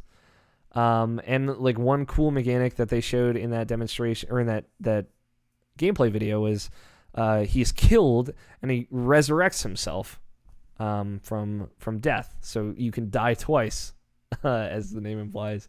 And going off of interviews that came out later, it seems like there are a lot of consequences for making that decision, but you can like get killed by enemies and they'll like walk away, and then you can resurrect yourself and sneak up on them, which is just a great idea. Some interesting things I learned after the fact. I don't know if you heard these things, Tony. There's no multiplayer in this game. It is also not like Dark Souls or Bloodborne in that you are not leveling up and dumping stats into points in the stats. It is a single player only, like, I don't want to say linear because they didn't necessarily use that word, but like it is a campaign. Like you were playing through a story mode. I am okay with that. Which I'm okay with too, right? It seems like they're trying something different, and they're trying to evolve the combat that they had already iterated on a lot, and they're going for something new. And it just looks like it plays very well. It looks fucking visceral as hell and violent as hell. It looks real good. You should watch that. That's another trailer you should watch. Scott, add it to the playlist. Sekiro Shadows Die Twice. Slated to come in 2019. It is being published by Activision. It is not Tenchu. And Miyazaki's still on it, right? Yeah, he's the director. That's what I thought. It's going to be a good game. It's going to be a good game, I think. Is he the director? Yes, he is. Like, he's that or executive producer, but I believe he's heavily involved in that game. At the very least. He's the president from Solve, so... Yeah, he did an interview pretty recently talking about what it's like to be the president and directing video games, and he said he was into it. So It's like, this is super rad. I don't know. It's cool to hear like him so involved in all their projects. Seems like he's the president of the studio and directing one game at a time there, as opposed to multiple. That is the impression I got from an interview he did, not at E3 though. So that was a while ago. That game looks great. What did you think of it, Nalbashin? Are you into it? You look cool. Okay. Is it a game that gives you Ninja Gaiden vibes? No. Okay. Gives Curious. me Bloodborne vibes, and that's cool. Okay. I think we're just down to 2 now. I'm looking at the list here. Yeah. Contentious one. A lot of people talking about this still. So during the Nintendo Direct, Fortnite was announced for Switch, and also This is Shadow nonsense. Drop. Yeah. So you now play Fortnite on your Nintendo Switch. I played a couple games. It's pretty good. It runs at 30 frames instead of 60. Doesn't look quite as good. A little bit more draw distance, but it is rad to be able to play like that whole game, Battle Royale, in handheld mode. Plays pretty well. I got to 3rd place on my first game. I felt pretty good about that. And it's a whole new pool of people. Apparently it hit 2 million downloads, I think, in the first day on Switch, which is, what you should expect from Fortnite, I guess, but it was still pretty cool. The contention comes with the kind of fallout after this. If you've ever activated your Epic Games account, connected that to Fortnite on PlayStation 4, you can never use that account on the Nintendo Switch version. Ever. Even if you unlink your Epic Games account from the PS4 version of the game, and then try and relink it to the Switch version of the game, it will not work. It'll just give you an error message that indirectly tells you that, hey, you play this on this platform, so you now can't play it on this platform. Now, I've only ever played Fortnite on Xbox One, so I just signed in. At the time, I didn't know this was an issue, and I was like, oh, this is cool. Like, oh, wow, like all the stuff that I got from Xbox One is over here now, too, huh? Cool. And then days went by, and people were furious. And Sony put out a statement that I'm going to read for you. Let me see. This first statement was said to the BBC, British Broadcasting Company, also known as our bet team from last year. The old betting team from last year. Victorious. Victorious at heart, at least. No, it was victorious. You guys won. Uh-huh. They said, we're always open to hearing what the PlayStation community is interested in to enhance their gaming experience. Fortnite is already a huge hit with PS4 fans, offering a true free-to-play experience so gamers can jump in and play online. With 79 million PlayStation 4s sold around the world and more than 80 million monthly active users on PlayStation Network, we've built a huge community of gamers who can play together on Fortnite and all online titles. We also offer Fortnite crossplay support with PC, Mac, iOS, and Android devices, expanding the community for Fortnite fans on PS4 to play with even more gamers on other platforms. That was it. That was their That was their response to this. They just said what they're doing. Exactly. Yeah, they didn't actually respond to anything. They did not respond to anything. Boy, people are upset about this, as they should be. I think like this is like Brandon Jones put it very well on a recent episode of the ECI's podcast. Like, if anything is going to light the fire on Sony and like really point out how like ridiculous this policy they have is, it's going to be Fortnite, right? It's going to be the biggest video game in the world right now. And if anything's going to get them to change or back down, it would be this game, and Sony isn't, at least not yet. It's just ridiculous to me that you can't even activate the same account on the Switch version. The thing is, you could activate the same account on the Xbox One version. It would, I think, delete your progress. It would kind of set you back to zero, but from that point, you don't have to worry about that happening again. And a lot of people, especially like Greg Miller was out there, as like he's really into Fortnite on Switch, like, hey, like this doesn't make me want to play Fortnite on PS4. This makes me want to play Fortnite on everything but PS4. And it's just, it is ridiculous at this point. Especially because like Phil Spencer was out there saying like, hey man, like I'd like to, like I understand, like he did a great interview on the Giant Bomb Night Show with Jeff Gerstmann. You should go watch it. He talks about a lot of stuff that, especially Nabish and I have been talking about on this very podcast. And he addresses it in a really great way. Shout out to Jeff Gerstmann for asking those kinds of questions also. But about Japanese developed games specifically, if you were curious. But, you know, he basically says like, hey, I'm not here to judge anybody else's policy. I would like to see this happen, but, you know, I'm in no position to say one way or the other. But like he talked very candidly about it. It was another moment of like, I really respect Phil Spencer for just like saying how he feels, you know, not backing down because the PR guy's yelling at him from off camera. But yeah, it's just like that extreme of a denial. Like you can't even link the same account on one of these platforms is a little ridiculous. And yeah, I like fucking Microsoft and Nintendo are doing some buck wild shit. Like they put out a Minecraft trailer for Switch or for Xbox One. I don't know even what platform it was for. At the end, it's like half green that says survive and then half red that says together.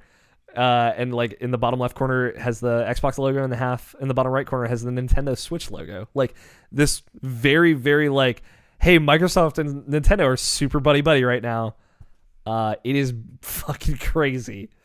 And it makes it like George Cruz brought up in our Slack.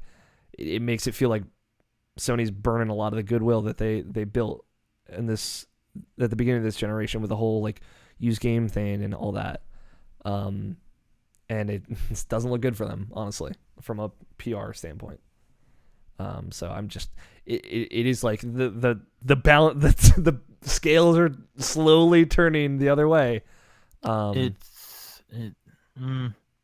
have a little pushback on that. That's just because of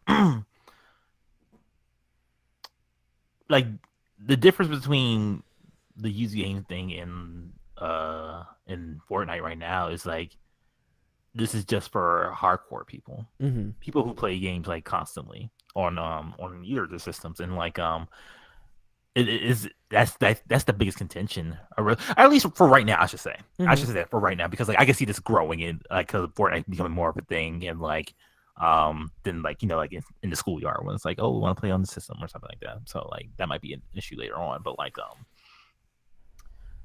the whole used game thing was like I think made like almost news, I believe, as far as like actual like casual news about like that's why like people thought like you couldn't like play used games on Xbox One for like the longest time, and some people still believe that because like what was put out in front and what they eventually changed, like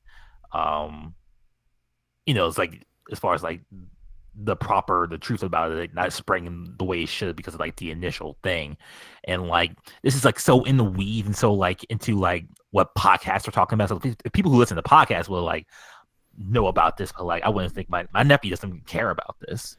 And he's a big Fortnite player, so it's like until he gets to like a point where he meets a new friend and it's like, oh, like let's play together, and like, oh, I have PS4, I have Xbox One, then it's like that'll be like the issue. And when he like meets someone who plays on Nintendo Switch, and it's like, oh, we can all play together, it's fine. I think it'll be an issue that'll eventually become like a bigger issue.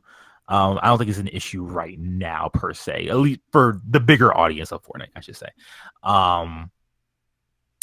And in a way, I think that's what Sony is kind of betting on right now. Is one of those things where it's like, the bad news is out, and like people will eventually just forget about it, type of thing. Like they'll get used to. Sony's hoping, at least. Yeah, that's what they're hoping. They're hoping for like it'll just be a thing where it's like, oh, like yes, this will be on every podcast, every news article, every video game website for like a week, and then like it just be forgotten about. It's like everything's important in our lives. But like yeah, I think it's something that like this is something in particular where I think like in the long view, like this will be like a bigger issue.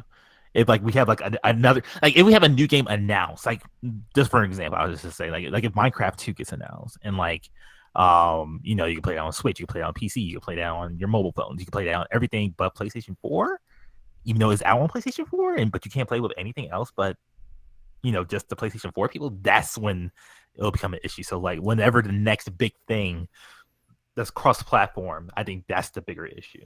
Yeah. So, and I think what I meant more so is like in 2013 when they put out that video of like Shuhei handing Adam Boyes a game, or Adam Boyes handing Shuhei a game, saying like, look, this is how you share games.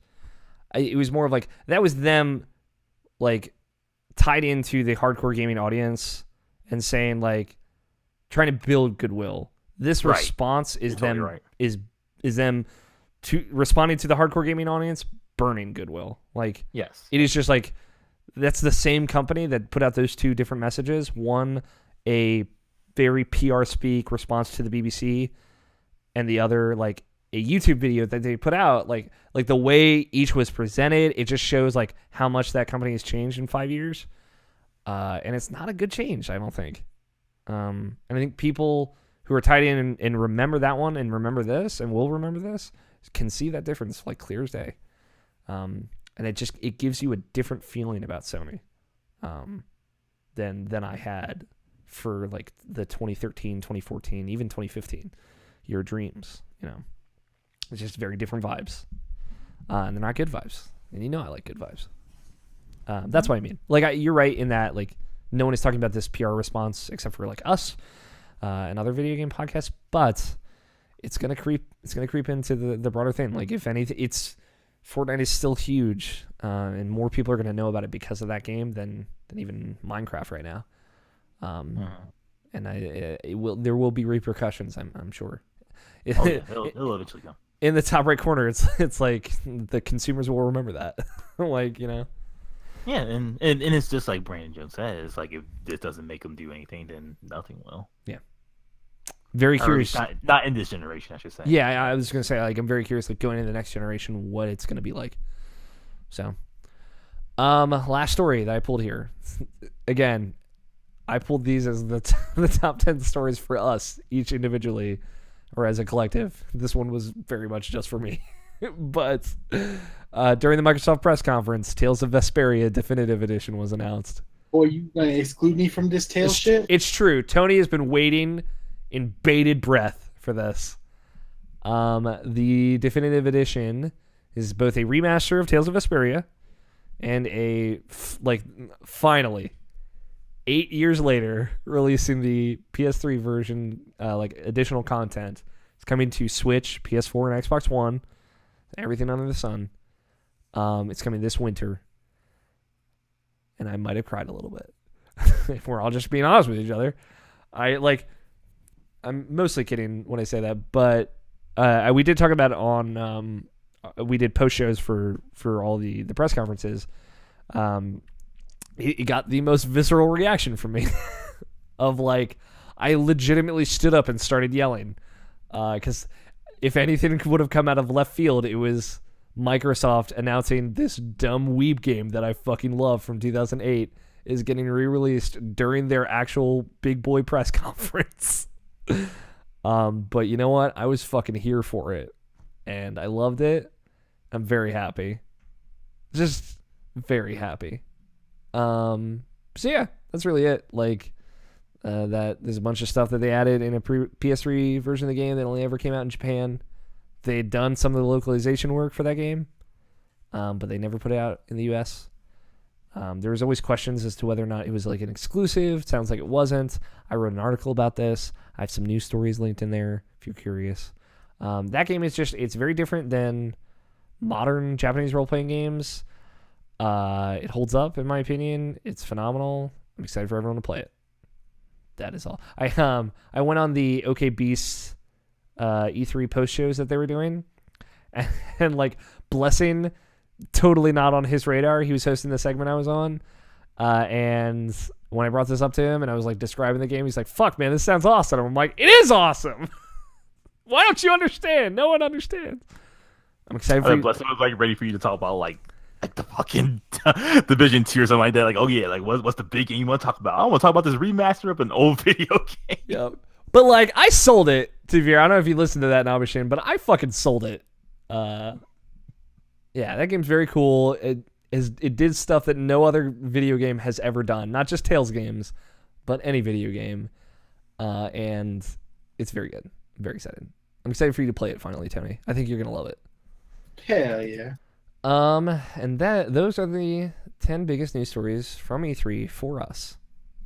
It was a good E3, I thought. A lot of hype, a lot of excitement, a lot of feels. How do you feel about that Devolver Digital press conference? I didn't watch it. Yeah, smart. Although I know my boy showed up in there at some point. Yeah, he was in there. I was told, but I did not watch it. Again, probably smart. Didn't watch the PC gaming show either. But I watched that. Was it good?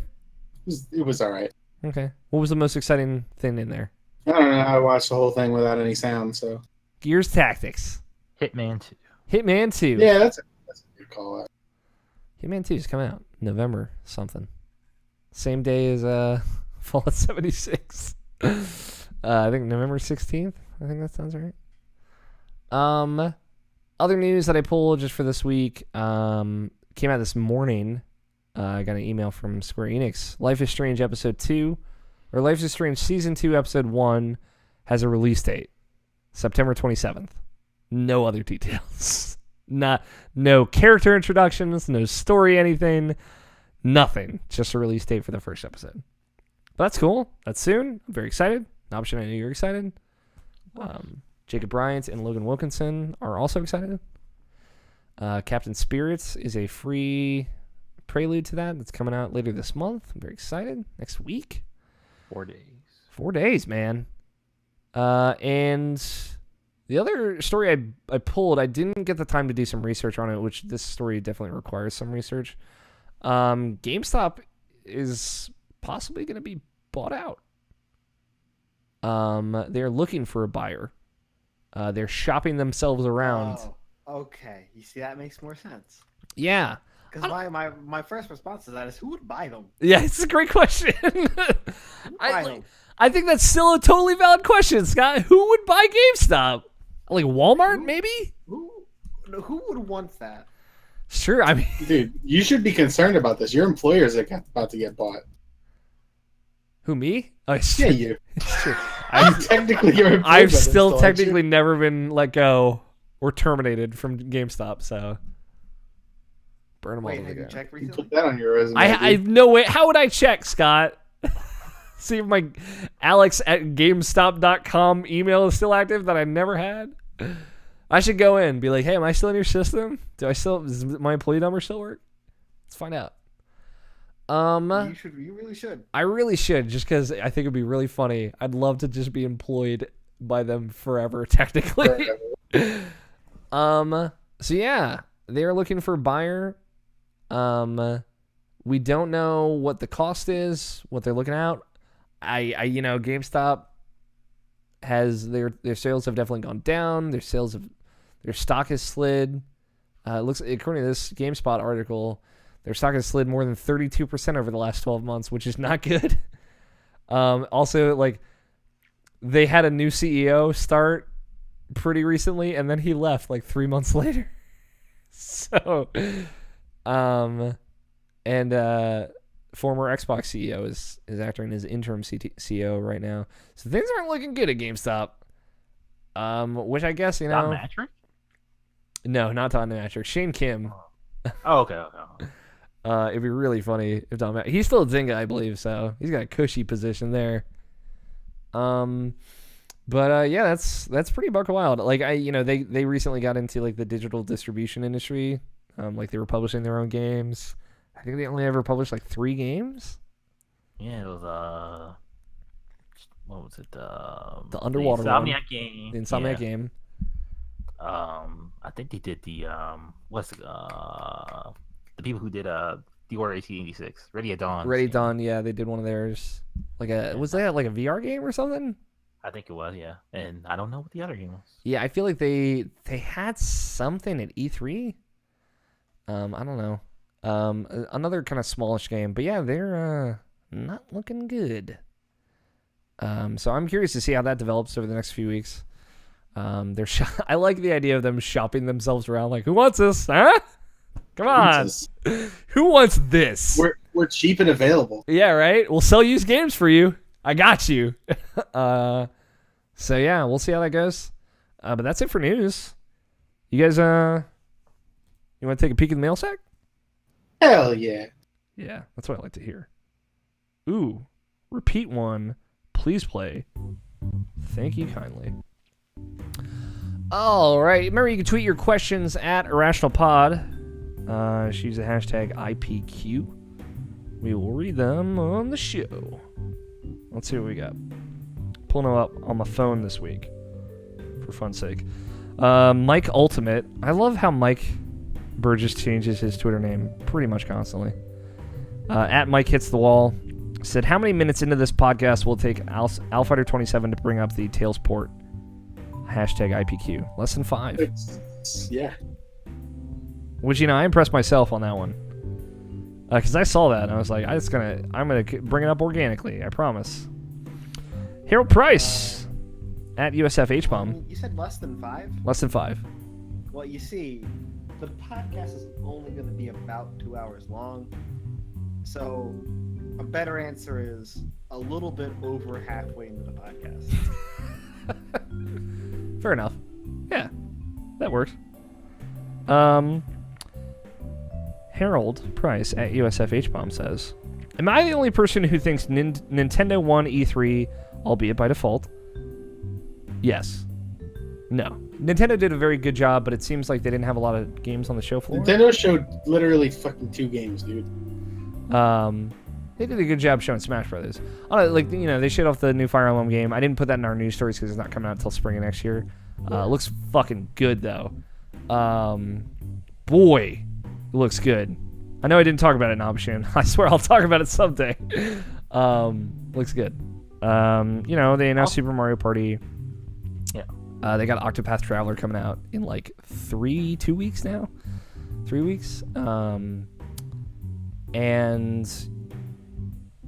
like they also had like Daemon X Machina, whatever the fuck that game is. It looks great. A lot of Smash Bros. Hollow Knight. Some other cool stuff, like Overcooked 2 and stuff like that. So they have stuff. I just feel like, they didn't have like a lot of like club bangers. So, but I still think they did well. Like I think all 3 of the big 3 did well. So that was my sentiment.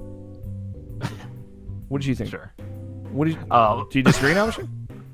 No. At some point, all I was gonna say is like the whole concept of winning E3 is like I don't even think you should like actually like take that to heart, Harold. It's more fun that way. It's just like which one's your favorite and which one did you enjoy? And like sure we'll have like the thing about like E3 is probably like certain conferences. It's like like if Microsoft didn't have its entire day on Sunday, then like when Sony came out, like if they still did the same day type of thing, like people would probably still say the Sony conference is still the best one or whatever, but like that's not even true. Just enjoy what you like, man. Like, don't even worry about other people. And like when you say like, am I the only person? Like you're not. Like there's always someone else on there who's on the same page as you. Sure. I did want to mention though, like, as far as like conferences though, I think that Sony one was like hot garbage. I thought it was not good. It was really, really bad. Like the stuff they showed was amazing. Yeah, the content was good. The presentation was poor.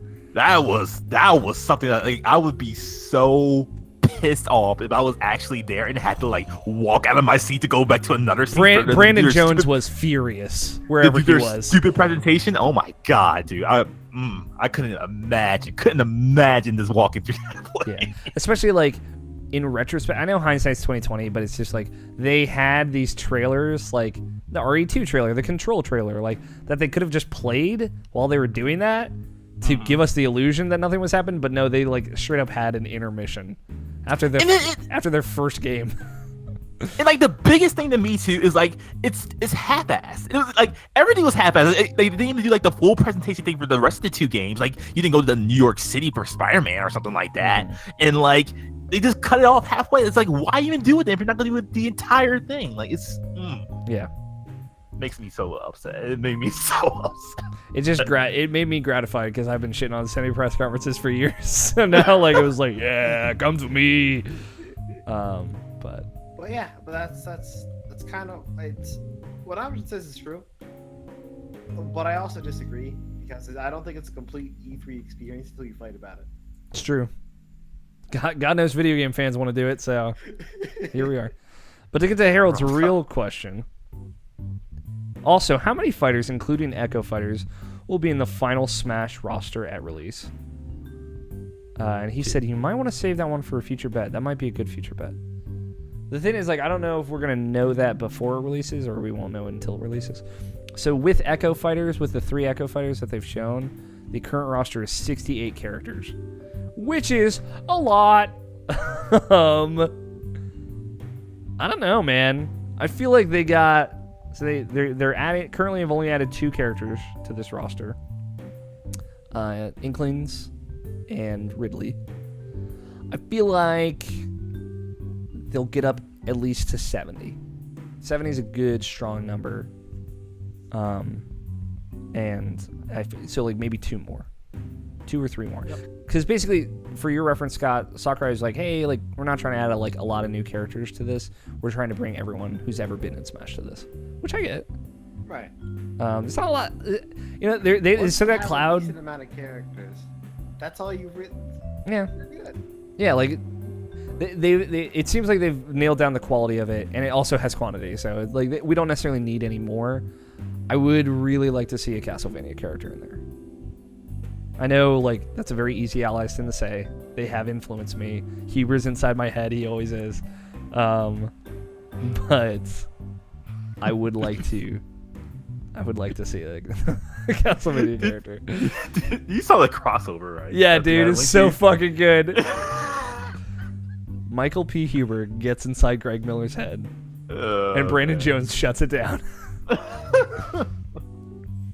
Easy Eyes Cross, kind of funny at E3. Very good. Cameron Abbott says, at Unsexy is Comedy, why is 2019 going to be the greatest year for video games? And why are people fooling themselves that The Last of Us Part 2 has come out in 2019? Also, how was vacation? Did you say hello to your mom for me? Fucking Cameron. Cameron tweeted at me saying, say hi to your mom for me. And I'm like, fuck you, Cam. And I guess he still doesn't get it. I don't know. Maybe he's in on it. I don't know if 2019 is going to be the greatest year for video games. I feel like we say that every year now. 2018's been pretty good. And it will be very good. Okay. Yeah. It has not been like 2017 good. But like, again, Persona 5 and Breath of the Wild in the same year for me is like, it's a lot. There was a lot going on. There's a lot of 100-hour games last year, all right? I'm like good. I'm good with like less of those for right now. I don't know. 2019 is going to be pretty all right, I think, though. 3 words. Kingdom Hearts 3. That's why, Cameron. Do you guys think Last of Us Part 2 is going to come out in 2019? I don't know. Maybe I'll play it. Maybe. Nomination? What do you have for 2019? Just confirmed. That's definitely just Days Gone, right? Days Gone from Sony. Gears 5. I meant just for Sony. Just for Sony? Right now it's just Days Gone as far as I know. Yeah, just Days Gone. They haven't put a date on Death Stranding or Last of Us Part 2. Because I'm feeling it's either Last of Us Part 2 or Ghost of Tsushima that's going to come out also in 2019. Either one of those two. Why not all 3? That's the thing, like they're putting out Spider-Man, Detroit, and God of War all in this year, so. Yeah, or because like I'm thinking about like the chess game that's not really real and no one should take this seriously when I say this, but like because Microsoft is gonna have a fucking stellar 2019 because like nothing else is coming out this year for them either. Mm-hmm. So like does Sony want to put another one of their exclusive because like it's not going to be, I don't think, but like Days Gone is pretty much dead on arrival as far as like the public conception of it right now. So like that's their like game that they put out that year, and then like I think they need at least one more stellar game. But like, would you say that all for like the last year of PS4 before the next console shows up? I don't know. Yeah, I don't know. No, you wouldn't. Yeah, I don't think you would. Yeah, because it'll get to the point where it's like, they said PS4 was dying pretty soon, and then they'll sunsetting. Was the words they used. Yeah, they'll say dying. Yeah, it's dead. So they'll sell it, and they won't come back for the other games. My thing is like, there's still potential for like a Horizon 2 to come out on like in the last year of PS4. Right. Not a lot of people think that way. Yeah. So I would say there's a possibility that all these could come out next year, or maybe Last of Us and Death Stranding or 2020. Who knows? I mean, like backwards compatibility obviously has been a big thing this year. This console generation with Microsoft, as far as like it should have been something at the beginning, and like they brought it back, and people like actually enjoying it, and like they're actually saying that we're carrying this over. Microsoft has said we're carrying this over to the next Xbox, so I would be fucking shocked if Sony didn't have backwards compatibility in their system. Yeah, that would be their nail on the fucking coffin. Especially like if it has like, hey, in your PS4 games will play in native 4K or something like that, I don't know. I think there is a possibility The Last of Us Part 2 can come out next year. The real thing is, like, is it ready? Like, Naughty Dog can put that game out whenever they want to. Like, Sony's, I don't think, going to give them any kind of ultimatum. Like, I feel like they might have given the Days Gone developer. Like, I feel like they might have said, like, hey, we got to get this out in fiscal 2019 or 2018. Where, like, Naughty Dog gets, they get the time that they need. Whatever they want, they get. So, my vacation was very good, though, Cameron. I went to, for folks who don't know, I went on a cruise with my mom and my brothers. We went to Key West. I went to Cuba. It was lovely. Me and my brothers didn't fight for like 6 whole days, so it's basically a miracle. Like, when you say you went to Cuba, like, no, when you said that on Twitter, when you went to Cuba, I was at first I was like, oh, did you actually try out Cuban cigar? And I was like, no, of course he didn't. He would fucking literally kill him. It would literally kill me.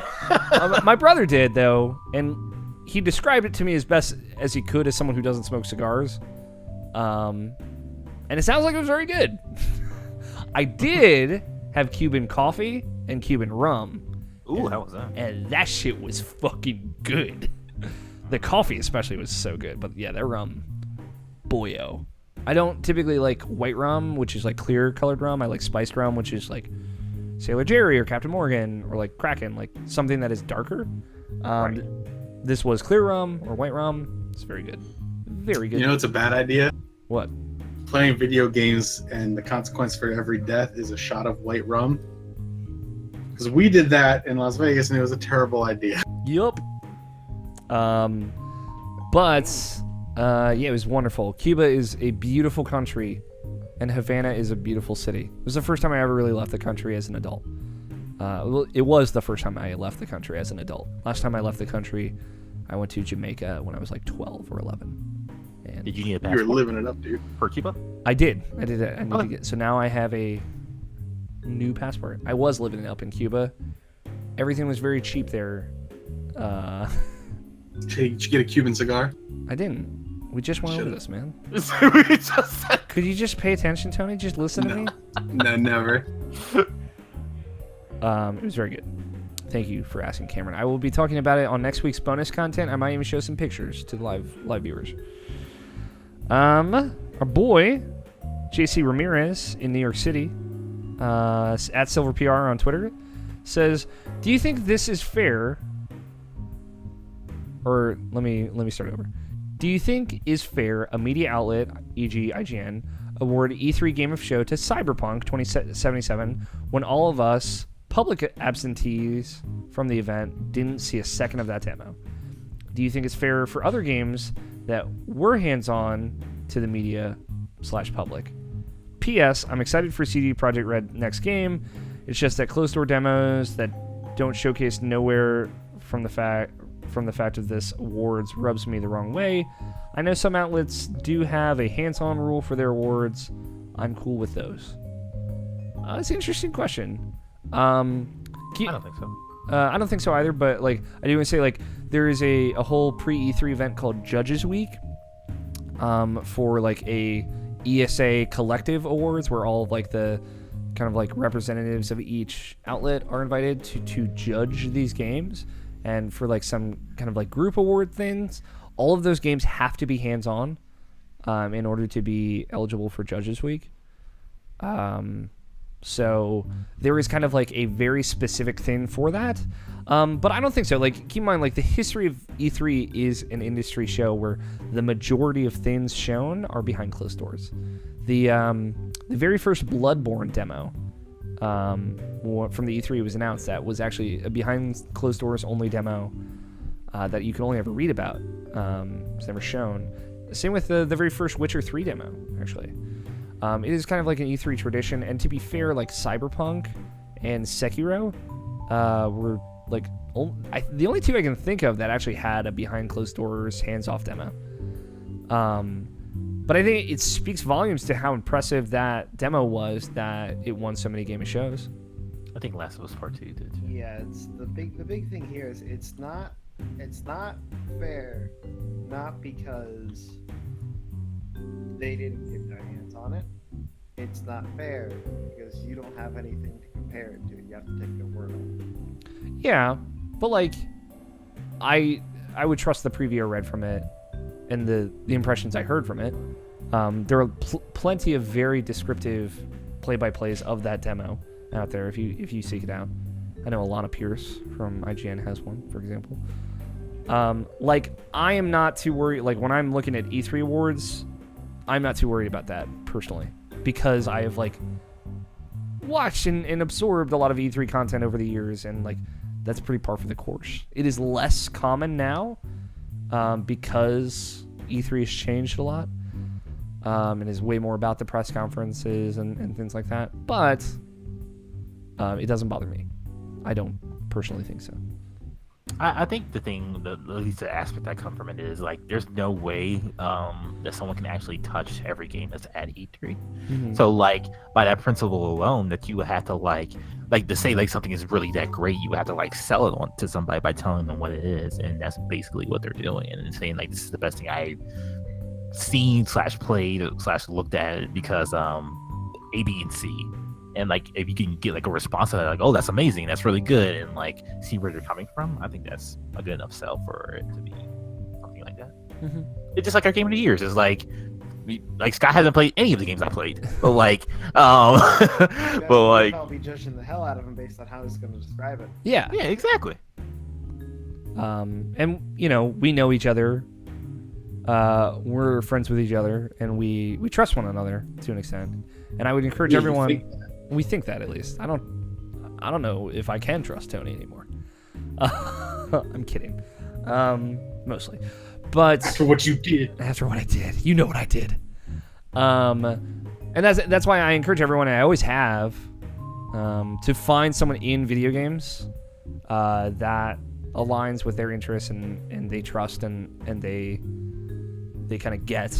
And I have a lot of people in the industry, luckily, that I do feel that way. It's a fun fact, like, I love Greg Miller to death, but like for the most part, his and my opinions on games are very different. But like, you know, Ben Moore out there, Nomishin gets this. I believe him. He is me, and I am him. We are Ben. But like the way he feels about games is very similar to the way I feel about games. So I listen to a lot of the things he has to say, specifically more than most folks. Frame Trap is a great podcast. You should go listen to it. That's it for questions. Thank you, everybody, for sending them in. I love you all. Let's close the show out. If you'd like to be a part of the show, you can do so in a variety of ways. You can email us, mailsack@irrationalpassions.com. You can send us a voicemail at 404-590-1337.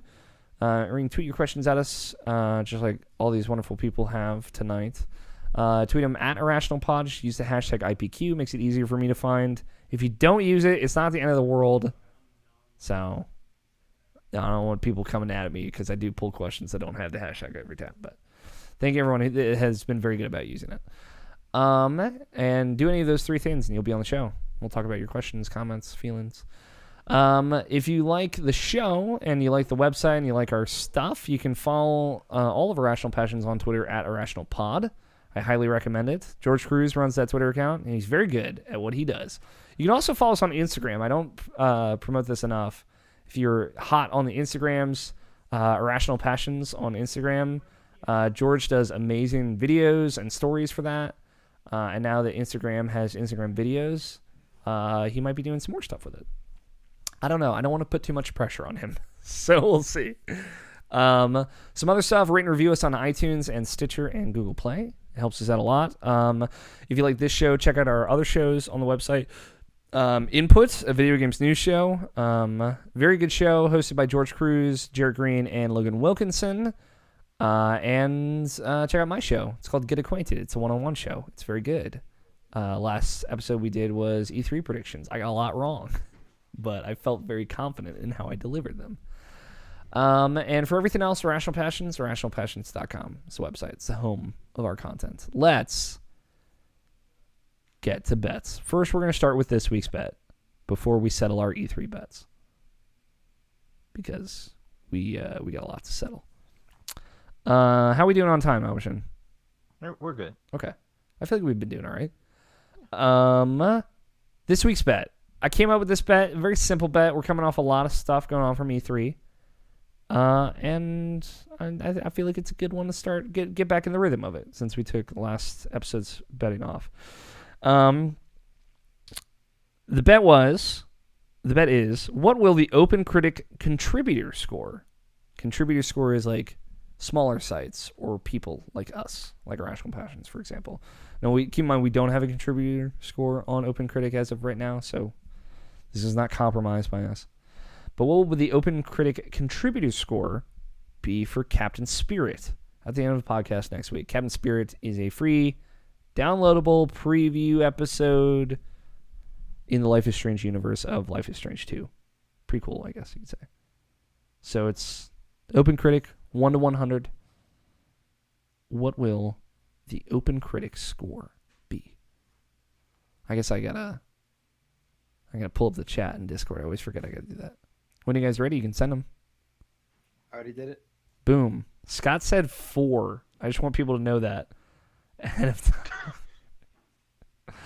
That's more of me judging it before I play it. Okay. Damn. I said 82. Scott said 4. Nabishin said 70. And Tony said 55. I feel like Nabishin hit it right on the head. I didn't want to go that low. I didn't want to go that low, but like that's what I think it's gonna be. Okay. All right. E3 bets. You want to blow through these, Nabishin? Are they in here? No, they're not. No, I don't know how to share with you. It's okay. I'm a dumb boy. It's all right. We made a bunch of bets for E3. Logan Moore and myself represented Team Nanashi, our betting team, Nabishin and I's betting team, as Nabishin was the bet coordinator, and Scott and Tony represented the meme team. Do we have a current meme? Do we have an updated meme, real quick? Well, no, it's the same meme. Team Bless. That's the current meme. Memes do not have a shelf life of 1 week. True. I mean, it sure as shit feels like it on Twitter, man. So memes live on, dude. Memes live on forever. I want you to know, Tony. I'm sorry, Nabishin, I keep derailing. The moment I walked onto the cruise ship, fucking "Never Gonna Give You Up" by Rick Astley started playing, and I heard that. I said, "God damn it," out loud. So there you go. All right, Nabishin, hit me with it. You mind keeping a tally of this? Yeah. Let me get ready. I'm ready. All right. So first off, EA.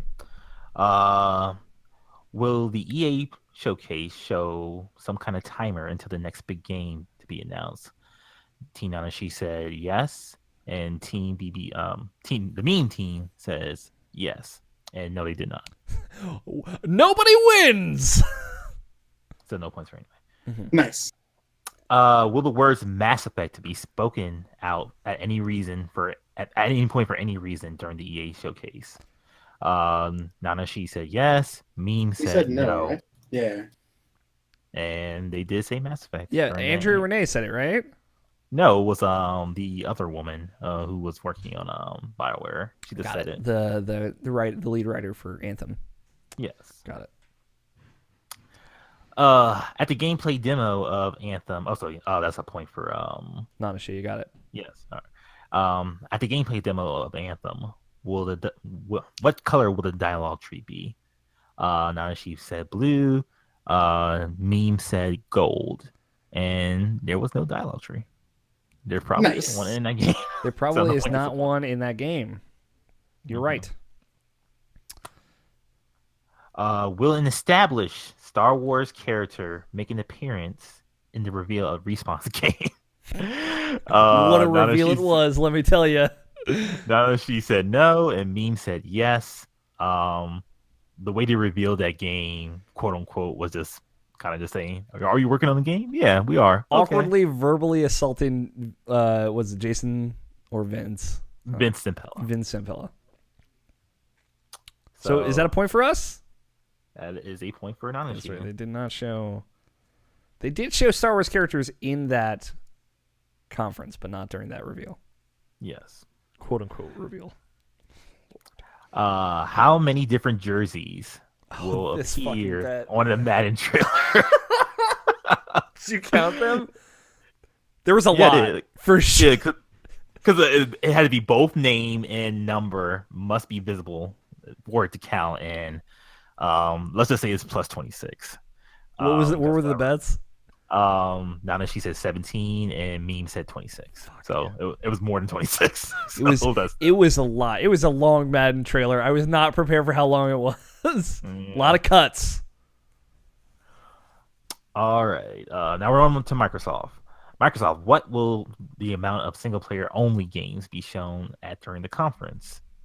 So now she said 5, and Meme said 3, and the answer is potentially 8, because like some games could be have multiplayer and eventually, but like it was around 8. As far as we know, it's 8. Yes. Got it. So that is not a she. Okay. What were they? Do you remember?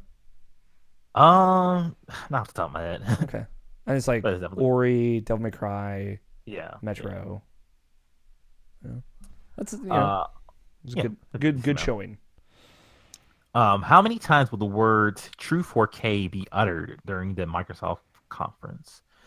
Nana, she said 13, and Meme said 10. The number of times was 0. Yeah. It was a good call on their part. Mm-hmm. Phil Spencer only said once, and they all look and play best on Xbox One X. Yes. That's all he said.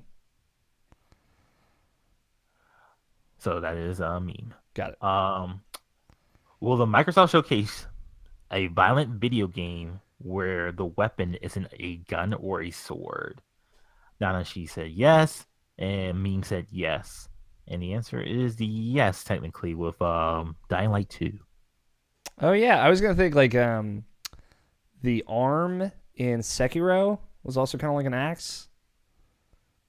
But I guess that's true. There was also like a sword involved. Yeah, he had a sword in his hand as well. So. But I don't know, like it also had non-violent weapons in the Gears demo thing, the trailer. Cat is shown swinging like a club at one point. Yeah. So. Okay. But yeah. But both gets points. Yeah. Yes.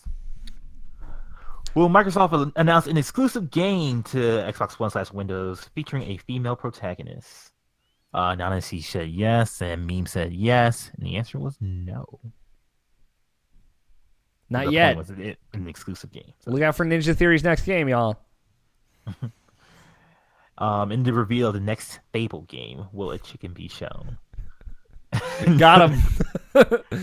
Nana she said no, and Meme said yes, and the answer is no. So there you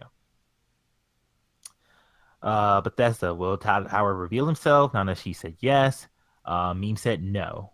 So, and Todd Howard was there. Todd Howard more than revealed himself. He came out and did his HBO comedy special on that stage. It was fucking great. How many dragons will be shown? Nana, she said 3. Meme said 5. The answer is 3.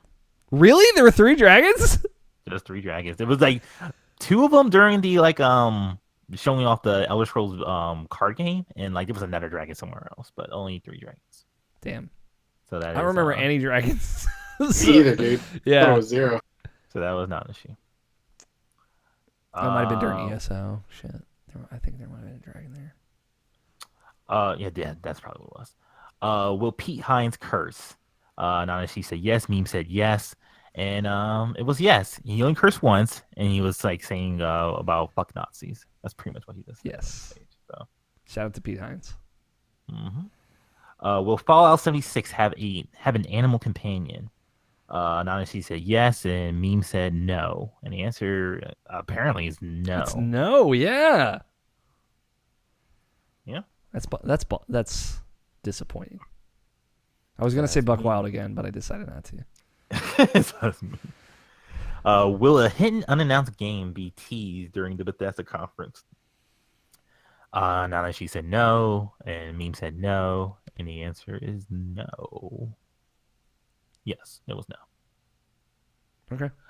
All right, Square Enix. How many Marvel characters will be shown in the conference? Nana, she said 8, and Meme said 27. And the answer was 0. God damn it. That was a good bet. Mm-hmm. They did not show the Avengers game, Scott, for your reference. I think that's really what hurt us. Or Big Hero 6. Or Big Hero 6. Will Yoko Tower announce in the next game he is working on? She said no. Meme said no, and the answer is no. How many Final Fantasy games will be shown? Nana, she said 2, and Meme said 1, and the answer is 1, which was Final Fantasy 14 online. Shit, it was. I was trying to think. I thought there was none, honestly. No 15 DLC shown at all. No. Which might be a good thing. I don't know.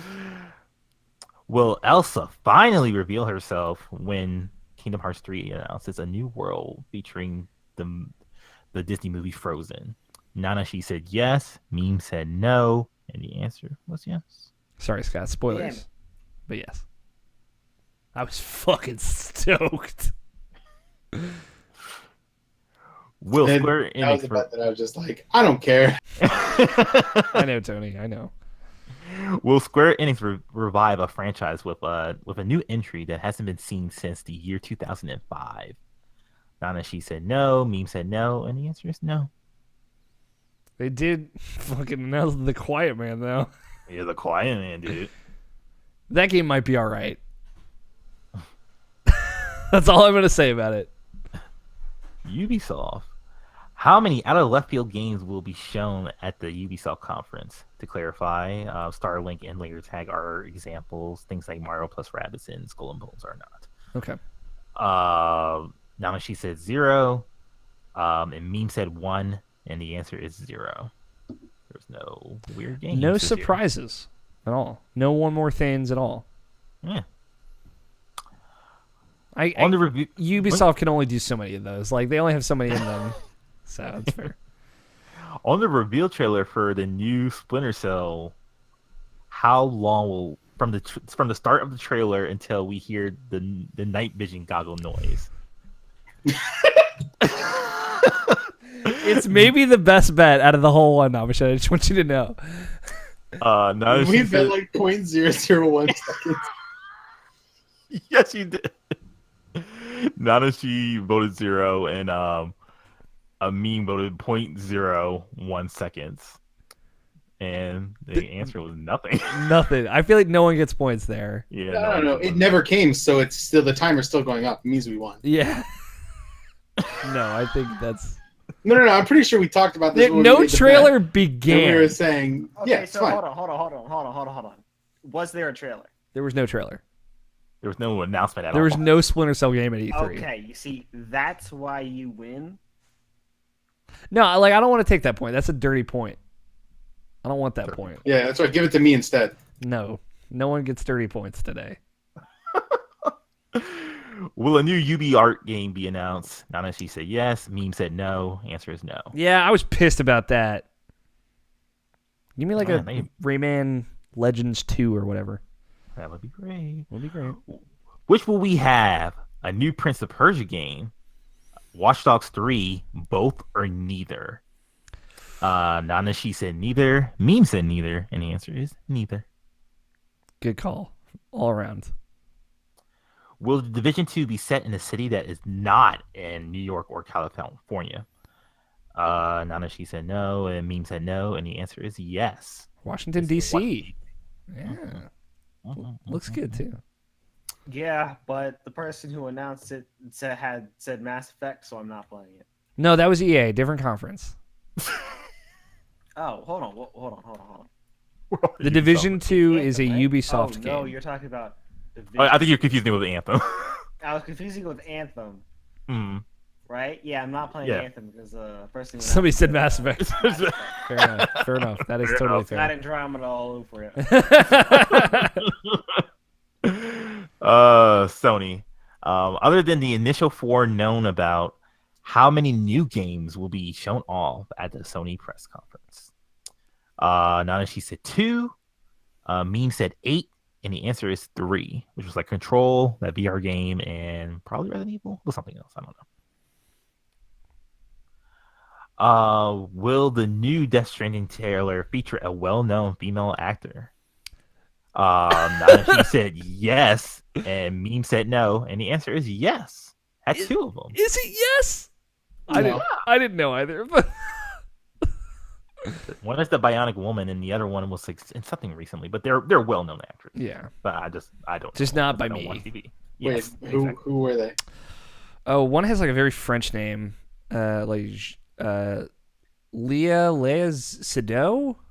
I'm getting her first name wrong, and the other was 2 female actors. I will say it was very cool to see. I'll pull up the other one. Continue, Namisha. All right. Will Joel be shown as a playable character when showing off The Last of Us 2? She said no. Meme said no, and the answer is no. Thought she was dead to me. He's dead, straight up. They mentioned him by name, or not by name, indirectly in that demo. The old man. You're old man. Your old man. Will the name Uncle Ben be spoken when showing off Spider-Man? Nana, she said no. Meme said no, and the answer is no. Hell yeah. Points all around. When showing off Ghost of Tsushima, will a character perform a ninja, a hand ninjutsu similar to Naruto? You were really pulling for me on this one, huh? Nana, she said no. Meme said no. Or sorry, Nana, she said yes, and Meme said yes, and the answer is no. I trapped you guys. I got both of you on this one. Leia Sado and Lindsay Wagner. There you go. I was right on her name. I pronounced it wrong, but it's spelled Leah, like Leah. It just has an accent mark over the E, so it's Leia. Lindsay Wagner is, I think, very well known. I don't know Leia Sado that well. Nintendo. Will the words F-Zero or Captain Falcon be uttered during the Direct? So close. Actually, now I think about it. I just thought about it too. Captain Falcon is displayed. The words Captain Falcon are on screen, but no one says it. Did no one say it? No one says it. Didn't he say when he mentioned his? Oh no, you're Falcon right. punch? When he mentions like Captain Falcon's punch, yes, he does say it. Fuck, that's a tight bet. Yeah. What did we say? Nana, she said no, and Meme said no, and yeah. What was it? How many Marios will appear on the Nintendo Direct, meaning the word Mario and different iterations of the character Mario? Shit, that's good. These were better than you could have hoped for, Nabashin. This number might be wrong, so like we might have to correct this later on or whatever. But I think it was 23. That's when Jesus. And Nana, she said 22, and Meme said 20. Fuck. That is close. All right, if people prove us wrong, let us know on that one. We'll move the point over to Meme Team. Will a new 2D Zelda be announced for the 3DS? Nana, she said no. Meme said no, and the answer is no. Will Isabelle be the first character we see in the new Animal Crossing game for Switch? She said no. Meme said no, and the answer is no. No Animal Crossing game shown. Yes. It's bad, man. I feel bad too. Will Super Smash Bros. For Switch feature any Western video game characters in the roster? We got a correction on this. We did, from Harold. So, technically, Rare develops the Donkey Kong Country games. They're an English studio based out of the UK, which introduced Diddy Kong to the Donkey Kong lore. Technically, Diddy Kong is a Western character. I think there was one other that he brought up. Fair. So technically, Diddy Kong is a Western character. That's fair. That is totally fair. Thank you, Harold. Thank you, Harold, for that correction. Again, I believe he brought up another example, but I can't think of it off the top of my head. I know Diddy Kong was the big one, and he is a Smash Bros. Character. So yes, I guess, right? Yeah. And you both said no, so great. No, just wasted. Took points away from all of us. All right, final stretch, guys. So this is just like the conferences overall. How many remastered / remakes will be announced by the end of E3? I counted 2, but there might be more. Well, I counted Tales. What's the other one? Tales and Resident Evil. Oh yeah, 2. Yeah, I think that's it. Nanashi said no. Nanashi said 3, and Meme said 2. So probably right on the money. How many games will be shown to be cross-platform play on both Xbox and Switch? Nanashi said 2. Meme said 4. And the only game I saw that did that was Fortnite. Minecraft was also in the Nintendo Direct.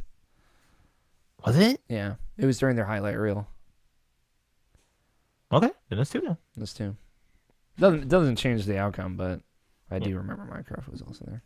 Fortnite and Minecraft, yeah. Will a Konami game or character appear on either Microsoft, Sony, and Nintendo stage? Ooh!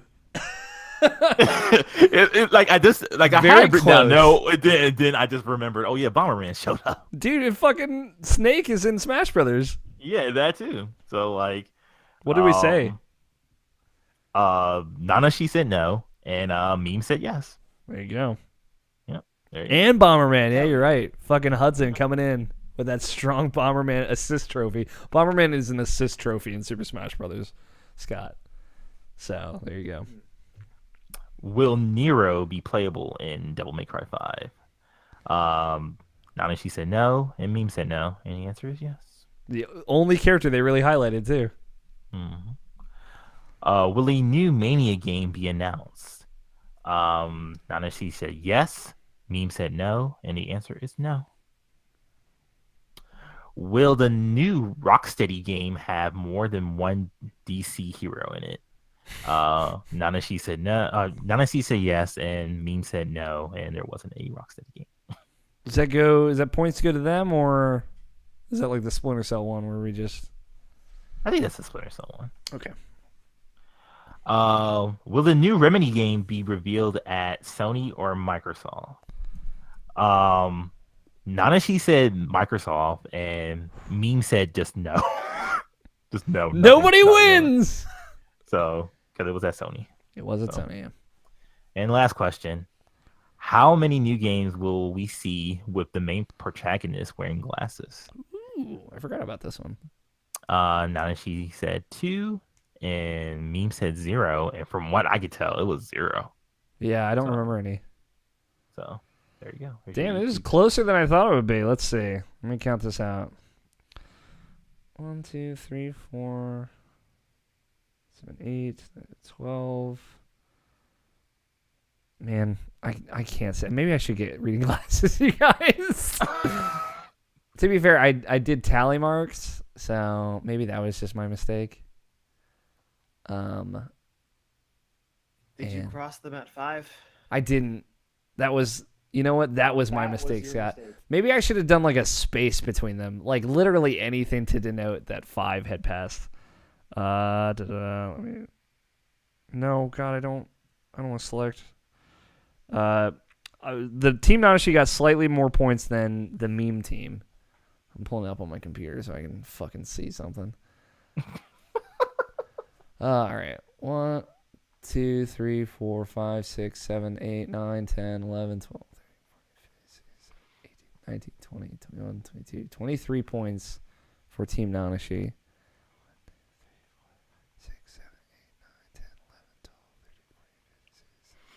19 points for the Meme team. That is close. That is close. So that brings Team Nanashi up to 36 points. And the Meme team up to 25 points. It was not bad. It did bring things a little bit closer. Not by much, but a little bit. Not really, no. I mean, we were like 12 or 13 apart. And now we're 11 apart, so very little bits. Hey. There you go. That is E3 bets. Those were great bets, Nobshin. They were top notch. Thank you for making them and for doing the work to figure out who won each of them. That's the podcast, everyone. thanks so much to everyone who tuned in live, who listened to the audio version that hopefully came out in a timely manner. If it didn't, I apologize.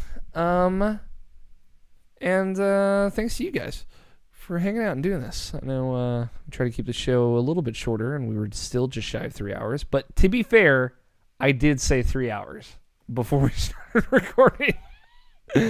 And bets took longer than I'm sure we expected.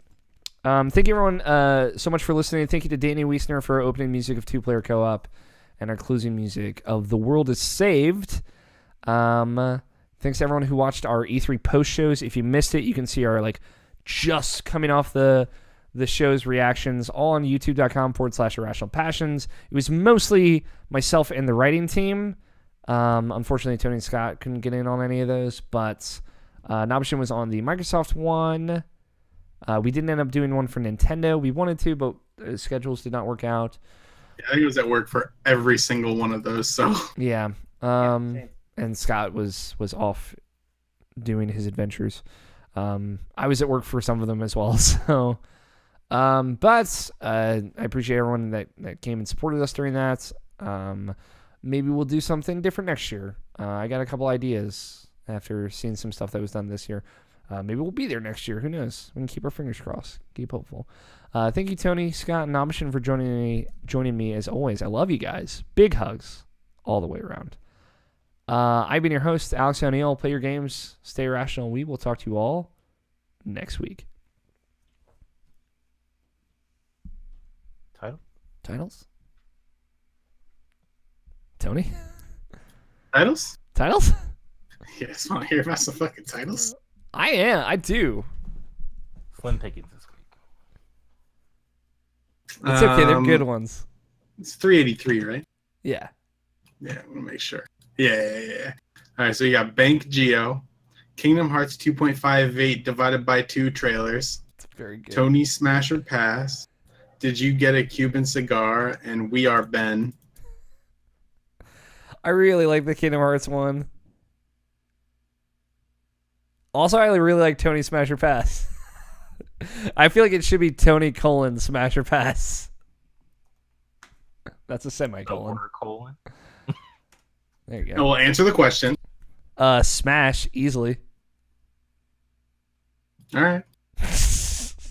What do you like, Tony? I'm into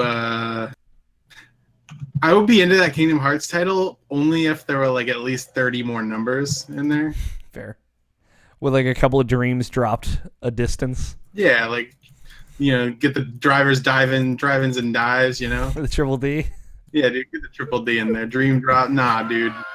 Diners, drive-ins, and dives. Triple D in there. Can the title just be "Get the Triple D in there"? Listen, dude, my man Guy Fieri, he knows what's up. Scott, what do you like?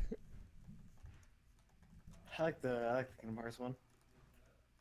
What do you like, Nabishin? I was gonna say Smash or Pass, but if we're gonna do the Triple D one, let's go for I that. really like the Triple D one. Yo, can we get Guy Fieri to be a guest on the podcast? I'll reach out. I don't know how into video games Guy Fieri is. I mean, he did fucking, what's it called, Hot Ones, so he's in. It's true. I'm sure he's into podcasts, so he might be down to just shoot the shit. I feel like we could only get him on bonus content, though. You can't hold Guy in one place for too long.